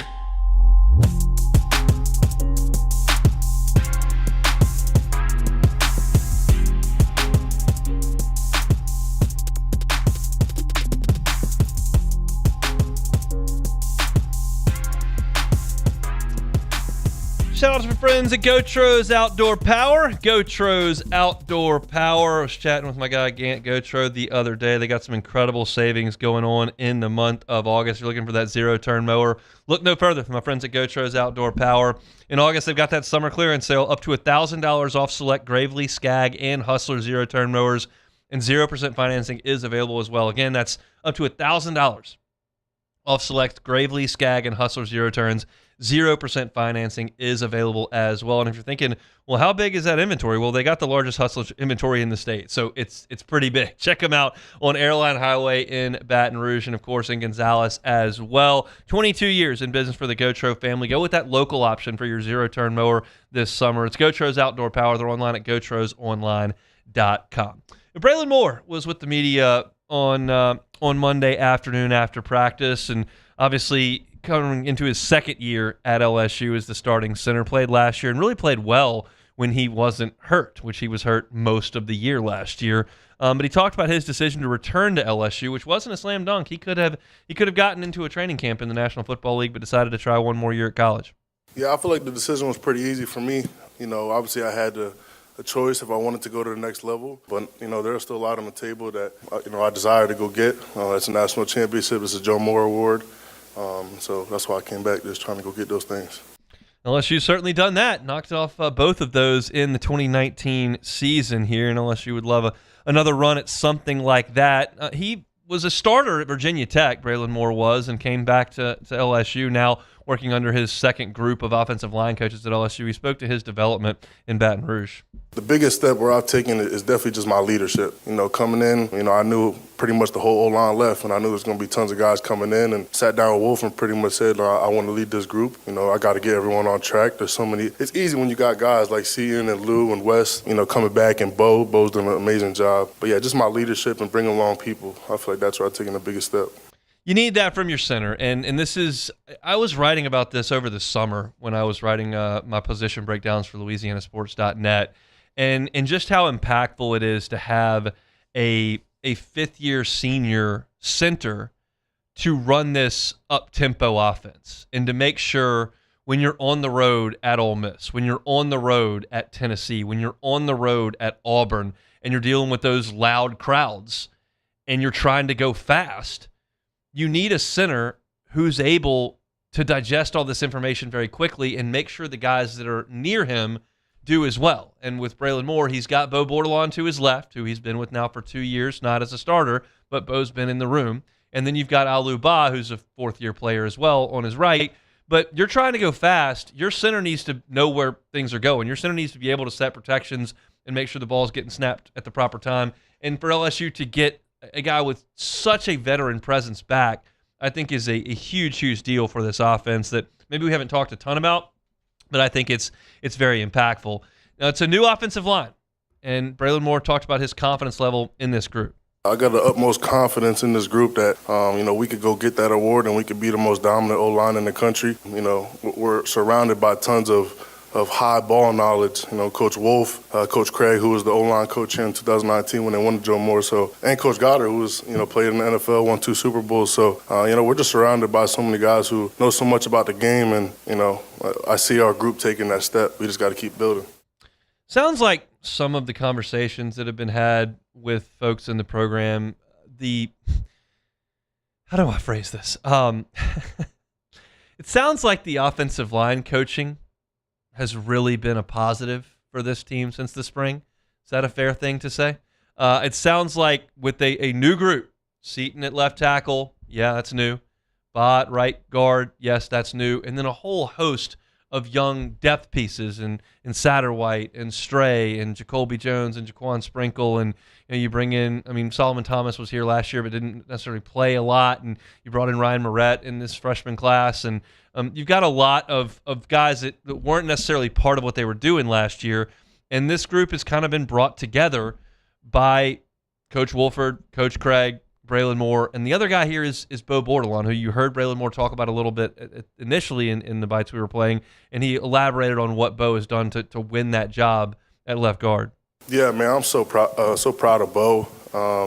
Just to keep fighting each and every single day when stuff didn't go his way. For most of his career, I could just see his confidence growing each and every single day, and it's showing on the field. Me and Bo were great double teams, and he's a big, powerful dude. Like, he just looks the part. You go out there, he got the big neck brace on. You just know he's going to run through someone's face. So, I'm real proud of where he's at right now. Bo Bordelon is a big dude. I can confirm that. I don't know whether or not he's an all-SEC left guard. I can tell you he's big. He's big and physical. He's a technician in there, and he's He's a veteran that just hasn't played a lot. And so you're hopeful that the light has come on and that this new system has allowed him to become the player that he ultimately will be here in college. And that offense should create some opportunity for the offensive line. Well, I think the offensive line last year did a bad job. There's 50 reasons why that may have been true. One of those reasons is that the system did not allow them to do very well. The system did not push the ball down the field through the passing game to lessen the numbers. The system did not call run plays enough. The system constantly had plays that ended up being running plays where they were in pass sets because it was an option and you just didn't get downhill to try to run block. That's something that stood out to me about Jacob Hester and Matt Flynn's film studies that they did, where like you see an offensive line that's like kind of setting to like do pass and then the quarterback gives, and all of a sudden it's just that kind of stuff is tough on an offensive line. Braylon Moore talked about playing in this Lane Kiffin, Charlie Weiss offense. That was probably one of the biggest reasons why I came back, just to play in the offense. I think they've been top 5 in rushing and scoring the past couple of years. And, I haven't really been I'm not going to say I haven't been a part of a good offense, but I haven't been a part of an offense that, that's demanded those kind of numbers. So, I know what that could do for our team. I know what that could do for me. Yeah. I think that's completely fair. And LSU's offense he was a part of last year was not good. I can't speak to Virginia Tech. I know they didn't win a lot of games. So I think it's fair to suggest that his opportunity to play in this offensive system that runs the ball as well as it does, that scores points at the level that it does, is something that he would like to be a part of. And now he's right there in the middle of that group. And the guy that's going to have to spur that on to the biggest degree is Sam Leavitt. And he talked about getting Sam Leavitt back from injury. Then when we got Sam back, it was almost just like a comfort blanket. Like he come in, he's been there before. He's already played in the playoffs. He knows what it takes to win. So having a guy like that back there to really orchestrate everything is huge. You're a veteran. I mean, Braylon Moore's old. Bo Bordelon's old. Jordan Seaton's old. Alu Ba is old. Sam Leavitt's old. If that's the group, now Weston Davis is not old. He's a third-year player, but he's not old. But if that's your group up front, that's a lot of college snaps. Leavitt's a 2-year starter. Moore is a 3-year starter. Ba is going into his 3rd year starting. Seaton's a 3rd-year starter. Bordelon's a 5th-year player. You're old. You ought to be able to take information, move quickly, and run this offense. Now, that's an old group. There's youth on the other side of the ball, and there's probably not a better person to talk to about Richard Anderson, about Deuce Geralds, about these freshman defensive linemen than Braylon Moore, who's lined up at center across from especially those two that are playing on the defensive line interior. Man, those guys are going to be crazy talented. Like, their future is so bright. I've played in the ACC, played against, good Clemson teams, played in the SEC.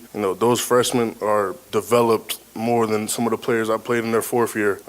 Deuce is extremely talented pass rusher. His bag is endless. And then when it comes to Rich, he is a powerful dude, can eat up double teams, could, just cause chaos in the backfield. And then Lamar's kind of a switch up. He's an edge rusher, but, he could also move into 3-tech. He has that power. So, he could work finesse and he could just go right through you. So, that group is set for the next couple of years for sure. That's high praise. That means more than what I can say. That's the quote. When I heard all the interviews from yesterday, that quote right there is the one that led me to my morning story on LouisianaSports.net, which you can go read for free right now. But that comment, coupled with Lane Kiffin saying, Ed Ogeron and I were talking about this, and in all our years together and separate, we may not have ever had a freshman defensive line class like this. And you got Braylon Moore saying, I've played Clemson, I've played in the SEC, I've played 4th-year guys that aren't as good as those guys. They're saying the right things. My antenna's up on freshmen on the defensive interior, but Braylon Moore knows better than I do, and Ed Ogeron certainly knows better than I do, and Lane Kiffin knows better than I do, and they're pretty glowing about what those guys have done. So we'll see. Sounds like LSU's going to play a lot of freshmen on the defensive line. We'll see how that goes. Our Tuesday shows brought to you by Immense Networks Cloud IT Management. We will step aside, and we'll come back with Sharif Ishak from Saints Camp next. The Hunt Palmer Show. Fabry Chevrolet GMC. Online at FabryChevrolet.com, FabryChevrolet.com. Looking for a pre-owned vehicle? They have got a lot of them. And you can find every single one that's on the lot on Highway 61 in St. Francisville online at FabryChevrolet.com. Search by make and model, see what they've got there. Search by mileage, see what they've got there. Search by price, if that's what's most important to you. And they've got it, and so you can see what fits your exact needs at FabryChevrolet.com. They've also got new vehicles with great deals, especially on trucks. 2026 Chevy Silverado 1500, 0% APR financing for 5 years, plus no monthly payments for 90 days. 3 months, no payments at Fabry Chevrolet GMC when you buy that 2026 Chevy Silverado. If you get a 2026 GMC Sierra 1500, another truck, 2.9 APR financing for 72 months, plus an additional $1,500 off allowance. Great deals. Great customer service, awesome location on Highway 61 in St. Francisville. Make that short drive for an amazing set of deals and that customer service that's kept the Fabry family running in this town for 35 years. It's Fabry Chevrolet GMC. They're online at FabryChevrolet.com. People think it's all about game day. Let's go! But the real work happens in the off season. Spring practices, early lifts, Extra reps. And we need a healthcare team that works as hard as we do. At FMOL Health, our lay of the lake, we take care of LSU football year-round. So we can do what we do best. We trust the lake. From championship athletes to everyday champions, trusted care starts here. At Relief Windows, we're more than windows. We're windows, doors, hardy plank, and vinyl siding. But our number one product's always customer satisfaction. Come visit us at ReliefWindows.com. By the way, we do shutters too. Hey, it's Matt Moscona. Look, back pain can sideline you from the things you love. That's why I trust Dr. Kevin McCarthy and the team at the Spine Center of Louisiana. Dr. McCarthy doesn't just treat symptoms. He gets to the root of the problem. From advanced injection therapy to minimally invasive surgery, they've got the expertise to get you back in the game. With 5 locations across Louisiana, including right here in Baton Rouge, quality care is close to home. Call the Spine Center of Louisiana or visit spinela.com and tell them Matt sent you.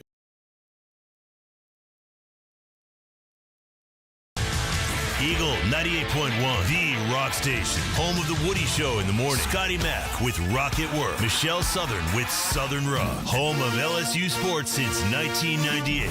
And rock for Baton Rouge since 1985. Take us anywhere with the Eagle 98.1 app. To join our VIP fan club, text ROCK to 225-499-9898. Eagle 98.1, the rock station. Are you ready for an internet experience that actually keeps up with you? Then you're ready to step into a new kind of reliability with Rev Fiber. When your internet works, the possibilities open up, and suddenly everything feels more connected, just the way it should be. Seamless enough to keep up with every swipe and every click, anywhere you are. So leave the buffering behind. 100% fiber, 0% runaround, where support is still personal. Rev Fiber. Visit revfiber.com.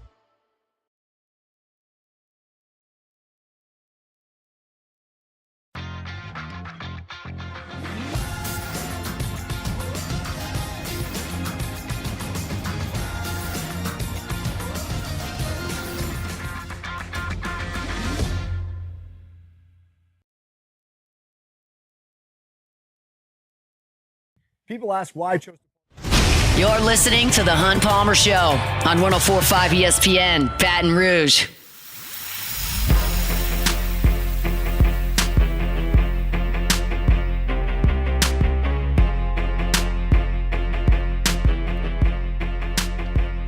Tuesday show is always brought to you by Immense Networks Cloud IT Management. They're online at immense.net, immense.net. Let's turn our attention to the New Orleans Saints. Sharif Ishaq's been all over it for WDSU down in New Orleans.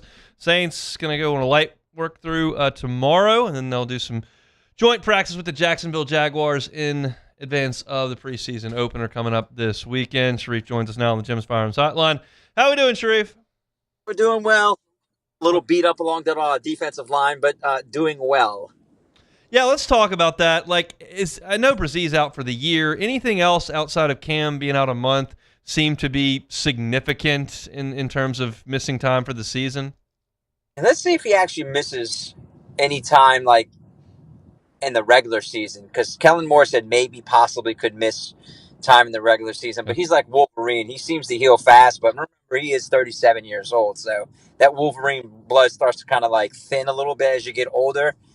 Father Time's undefeated, but I'm interested to see how long he's actually out for, because hamstrings vary and they can be finicky, and you don't want to like push too hard, especially at that age and at that point in your career.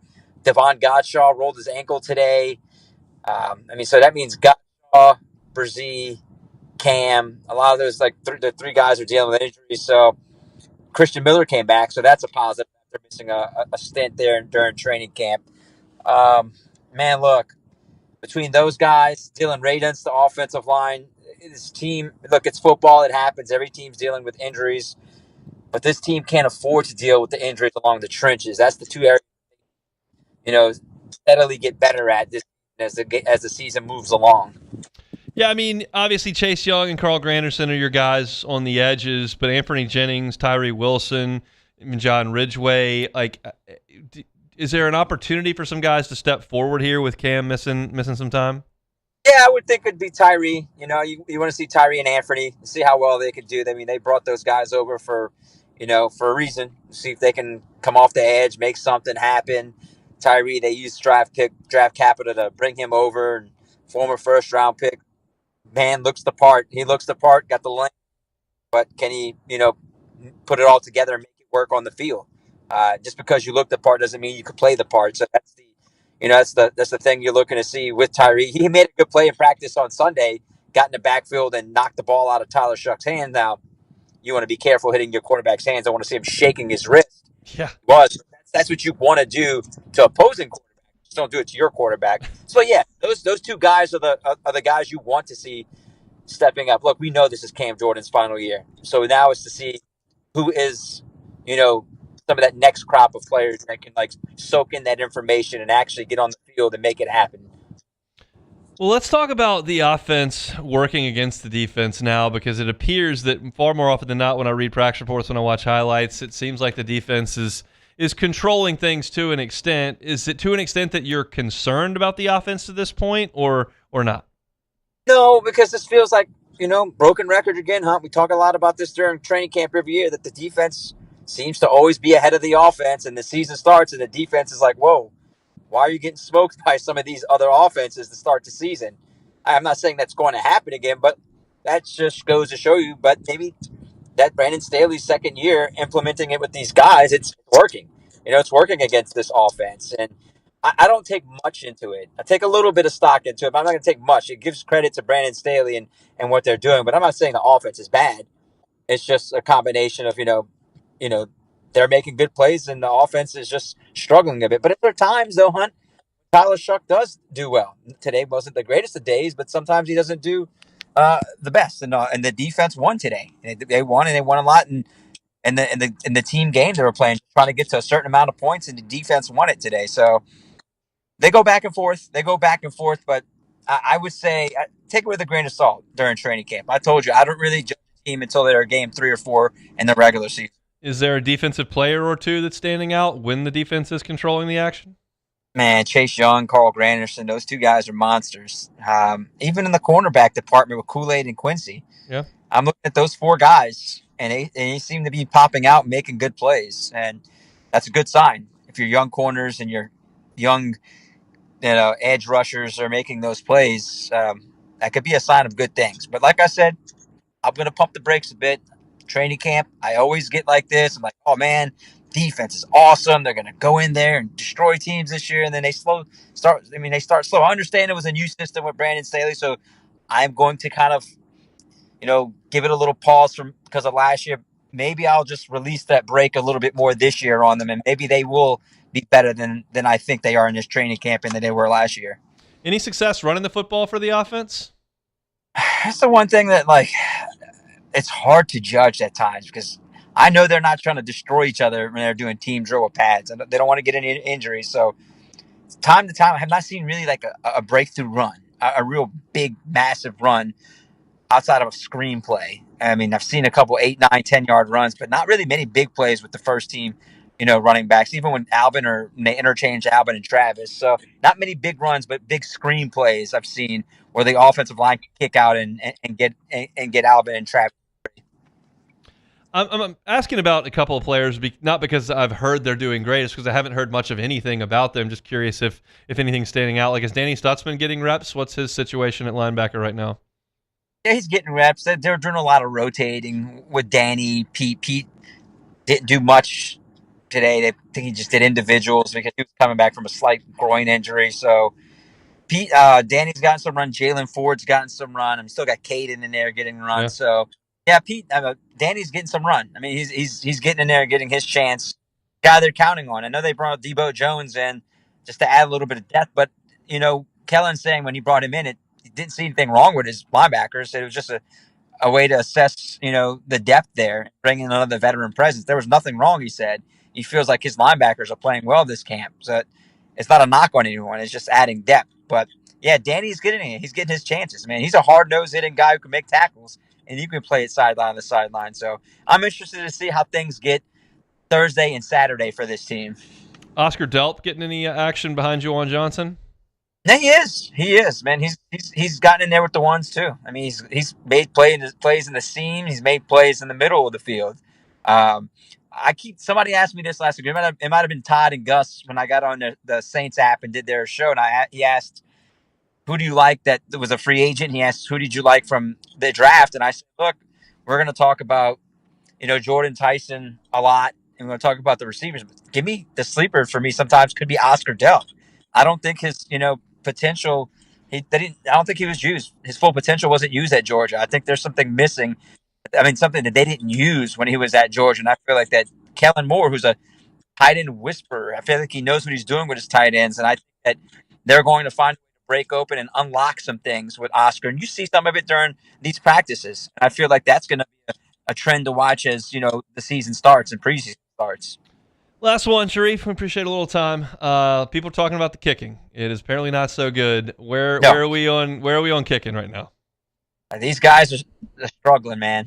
I mean, guys, each one of them has missed, I think, at least 5 or 6 kicks, and it's not pretty. Your guy Ross Jackson does a great job of charting it and watch it with our eyes. And Kellen's saying it's very close, and it's going to go down to the end of camp. But man, I'd start thinking about bringing in somebody else.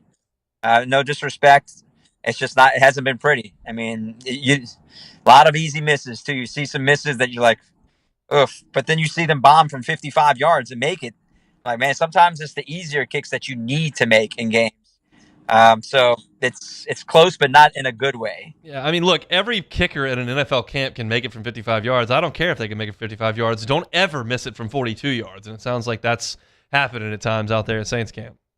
Yeah, that's the issue, man. Those 39 to 44 yarders that they're missing at times, it's not good. It's not good, Hunt. I mean, some of those kicks are pressure kicks in games at the end of games. Those 3 points that you need, up by 4 points, up by 5 points. It'd be great if you're up by a touchdown or 8 points. And I'm sorry, I can't afford to lose multiple close games because of my kicking situation. And as we know, special teams from all aspects was a disaster last year. Yep. And those hidden yards, those hidden points, you can't have it again this year if you're a team that's possibly contending to win in the NFC South. Last one. What are you expecting, or what is something you're looking for, whether it's in the joint practices or in the actual preseason game where we don't figure to see a lot of starters, but anything you're looking for when they play Jacksonville? Yeah, when I tell you this all the time, when I compare the TV thing, like some people are better live shot players than they are taping their stand-ups. I can't wait to see how Tyler Shuck, when he's lined up against that Jacksonville defense that made it to the postseason last year, I'm interested to see how he looks in live action, because I personally feel like he's a better live player than a practice player. I feel like sometimes just the monotony and getting tired of seeing your own jersey color, your own teammates, can get boring at times. I think that he's going to be good in these joint practices when they get to live, and I want to see how the offensive line blocks for, like you asked me about the running game. That's the part that I need to see trending in the right direction. We shall see. We'll be checking in next week. Thanks, Sharif. You got it, Hunt. See you next Tuesday. Sharif Ishak, WDSU down in New Orleans, covering the black and gold. I don't expect to see a lot of the starters out there in the preseason game, but you will see, obviously, the team getting work against Jacksonville. It's a very important part of the development here of this team. And I think Jacksonville is a good team to play against. They've got some Pro Bowl level talent. They're a postseason team from last year, but they're not the best team in the NFL. It's just a good stern test. I would rather play them than a team that's. I don't want to play Arizona right now. I want to see how you stack up in controlled practice reps to one of the better teams. Just like last year, I didn't have any interest in the Saints with the Rams. Okay, I know how the Saints stack up against the Rams last year at this time. It's not good, so we don't need to see that. This is a good test for the Saints. If you think the Saints are on the border of being a playoff team, and you feel like Jacksonville, albeit in a different conference, is on the border of being a playoff team, how do you stack up in some controlled reps? It's not the end of the world, and it's early, real early, but interesting nonetheless this time in the calendar. So Saints and Jaguars, a couple group joint practices, and then they'll play a preseason game coming up this weekend. We'll come back and close it out next. The Hunt Palmer Show. First American Bank and Trust, FABT.com, FABT.com, First American Bank and Trust, 25 locations throughout Southeast Louisiana. Need a commercial loan? First American Bank and Trust. Need a personal loan? First American Bank and Trust. 25 locations throughout Southeast Louisiana. They've been at this 116 years, a community bank. When you walk into First American Bank and Trust, you see people from your community. When you call First American Bank and Trust, you get someone in Southeast Louisiana. When you apply for that loan with First American Bank and Trust, the decision on your loan is made by someone in Southeast Louisiana. No matter where you are, river parishes, up the I-12 corridor, down in the 504, 225, First American Bank and Trust has a location near you. So if you're looking for a personal loan, looking for a commercial loan, look no further than First American Bank and Trust. They're online at FABT.com.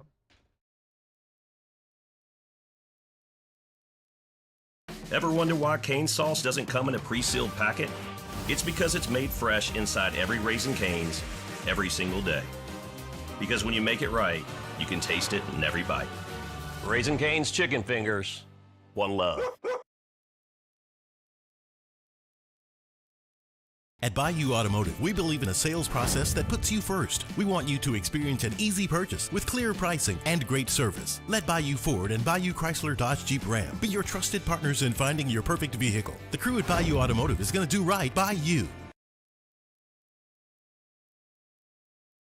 As a business owner, you're always focused on how you can improve the bottom line. Well, when was the last time you shopped your insurance coverage? Insurance Network of Louisiana can help. If you're a business owner, let my friends at Insurance Network of Louisiana see if they can find you better coverage for less money. They always offer exceptional customer service and partner with only the best providers. So check them out online today at lainsurance.net. Hi, this is Beth Serena. Welcome to my pool.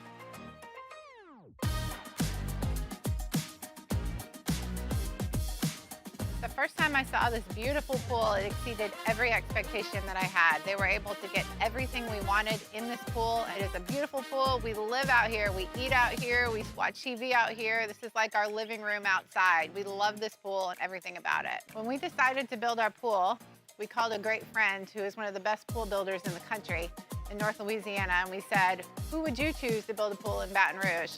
And without a hesitation, he told us Russell Pools. He said their history, tradition of great builds, great pools was unmatched. So of course, who did we call? Russell Pools.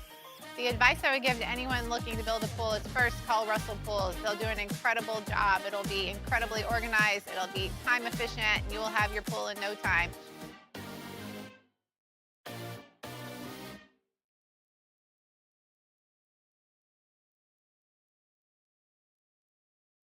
Men, age is just a number. Don't let it dictate how you feel. Goodwood Men's Sexual Wellness has anti-aging services that can help you look and feel your best. Visit yourgoodwood.com and discover a renewed sense of vitality.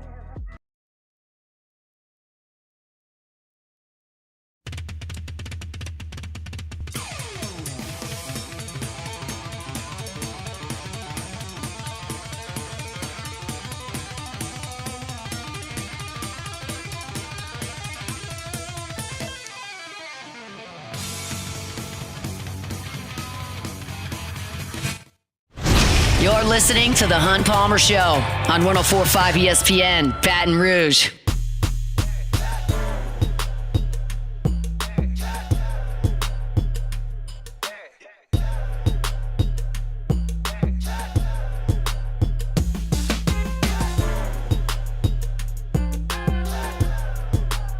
Tuesday shows brought to you by Immense Networks Cloud IT Management. They're a managed service provider that is essentially a full IT department that works for you without being on your payroll. Instead of calling somebody when something breaks, Immense is watching when something breaks. They're paying attention, and they're going to be proactive to make sure that nothing goes wrong, right? We've been doing this in Baton Rouge for 20 years. It's not a national call center. They're local. They know this market. They know you. They've got a local team here to help. So if you run a business and you don't have someone proactively managing your technology, you're one bad day away from a very expensive problem that's going to cost you. Instead, just call Immense. No long-term contracts. They're month to month. They'll prove their worth to you. Cybersecurity is a big, big issue. Immense can be a big part of you preventing those cyber breaches and attacks. They're online at immense.net. Immense Networks Cloud IT Management brings you our Tuesday shows each and every week. Again, hope to see you out tonight at Court at the Table Sports Trivia at 8 o'clock. If you want to come on out, come by yourself, come with the team. We'll be out there tonight at 8 o'clock just after LSU's practice, which will be at about 6:30. We'll be out there, and they'll be in full pads tonight. But, again, only about 20 minutes for us, maybe 15, and then we'll write something up for you at LouisianaSports.net. We'll certainly be talking about it on tomorrow's show. All right, take it or leave it. Take it or leave it. Take it or leave it. Today's hottest stories in sports, news, and sometimes even Hunt's life. The question is, will he take them or leave them? All right, so Zach Holland, a two-handicap golfer from Missouri, resigned from the Winged Haven Country Club after security footage showed him faking a hole-in-one during a tournament that involved a cash prize for a hole-in-one. The footage shows Holland driving to the fourth green before his tee time and planting the ball. When his group was on the third hole, Holland faked a phone call regarding his ill grandmother and told the group he teed off without them and wasn't sure where the shot went. Then he found the planted ball in the hole, faking an ace for a cash prize. Take it or leave it. I'm going to leave that. That's a tough look. I mean, this is a really orchestrated thing. Do we have an age on him? I want to ask that. He has young kids. Okay, all right, so he's a dad. All right, this is a guy that's not a young kid. He's in his 40s. He was a college golfer, I saw. Okay. But, took a ball, planted it in the hole, went through the whole dog and pony show on the third green to fake a phone call to walk away, then said while they were finishing on the green on his playing partners, he just teed off, not really sure where it went, found it in the hole one for a cash prize. And that's usually a four-figure prize here. This is not like $50. You're talking, depending on what the country club event is, this could be $1,500. This could be $3,500. Oh my goodness! There's no question. That's a tough look. Oh, tough scene. A tough look. And he resigned. There's some quotes in. To his credit, he's scummy. This is a scummy deal, but he has not denied it 1 second. Said there's no excuse. Horrible moral character, bad moral fiber, embarrassed for my children. Respect They're that. going to have to deal with all that. And he was very apologetic and took responsibility, but that's a tough look. Yeah, no, the scene of getting that footage showed back to you must have been like, oh my goodness, heart just straight drop to your stomach. Your toes. Your toes. Beyond cooked. So let's talk about somebody else's cooked. The Minnesota Vikings have named Kyler Murray their starting quarterback, sources told ESPN. Adam Schefter. They expect a conclusion from the quarterback competition. The decision pushes J.J. McCarthy, the number 10 pick of the 2024 draft, to the sideline after 10 career starts. So it's questions about his future, obviously. So after 10 starts, is this the end of McCarthy's time in Minnesota? Take it or leave it. I'll leave it. Leave it alone. They've got a really good coach, so they're probably not going to be bad. But if Murray gets hurt, which is possible, he runs around all over the place, or if they're bad, he could get a chance.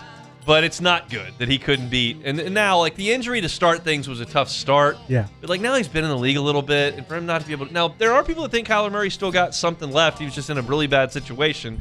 But it's not good for J.J. McCarthy not to do that. But look, this is a guy that was, not that great a passer at Michigan. He wasn't. They just ran the rock and played great defense. They tried to put him in Heisman talks just because he was handing the ball off. Yeah. Come on, man. They were running the pigskin in Ann Arbor. Come on, man. Very well. They were running very well.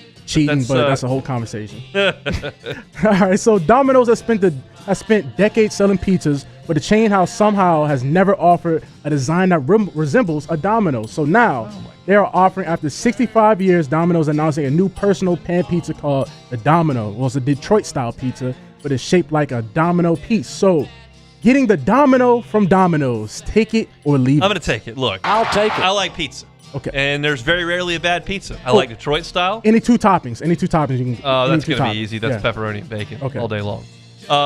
Sausage is great too, but pepperoni and bacon is what we're going to go with. I like Detroit style. I like deep dish. I like thin crust. I like stuffed crust. I like New York style. I like by the slice. I like it all. I like white sauce. I like a pesto base. Pesto, yes. I don't want a lot of toppings. I don't want onions and bell peppers. You don't and want no mushrooms green. and the whole No world, green. unless it's spinach, which is fine. But yeah, I would absolutely eat a personal pepperoni pizza that was shaped like whatever you wanted to shape it like. You can shape that thing like a St. Louis Cardinals bird. I'll eat it. Whatever. No, you wouldn't. Not no. Cardinals over Brewers? I hate them both. Okay.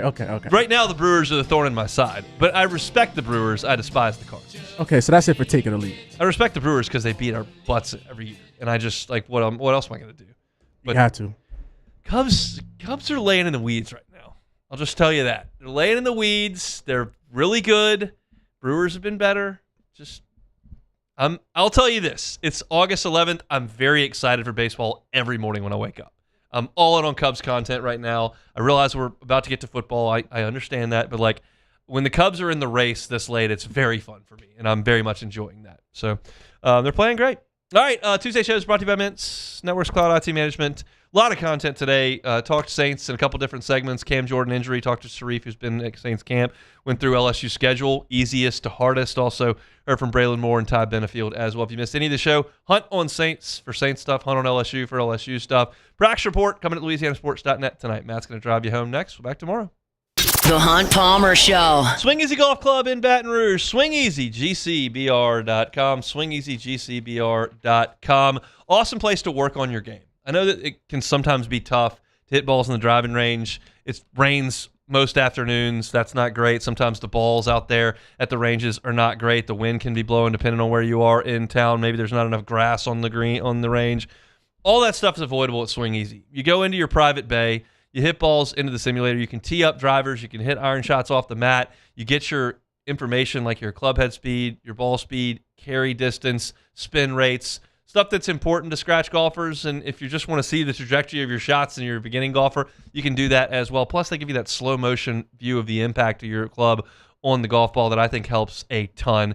Great place to work on your golf game. They're on Segan at Perkins. It's Swing Easy Golf Club on Segan at Perkins. Have some fun. Work on your game. Incorporate golf any way you'd like. It's Swing Easy Golf Club in Baton Rouge.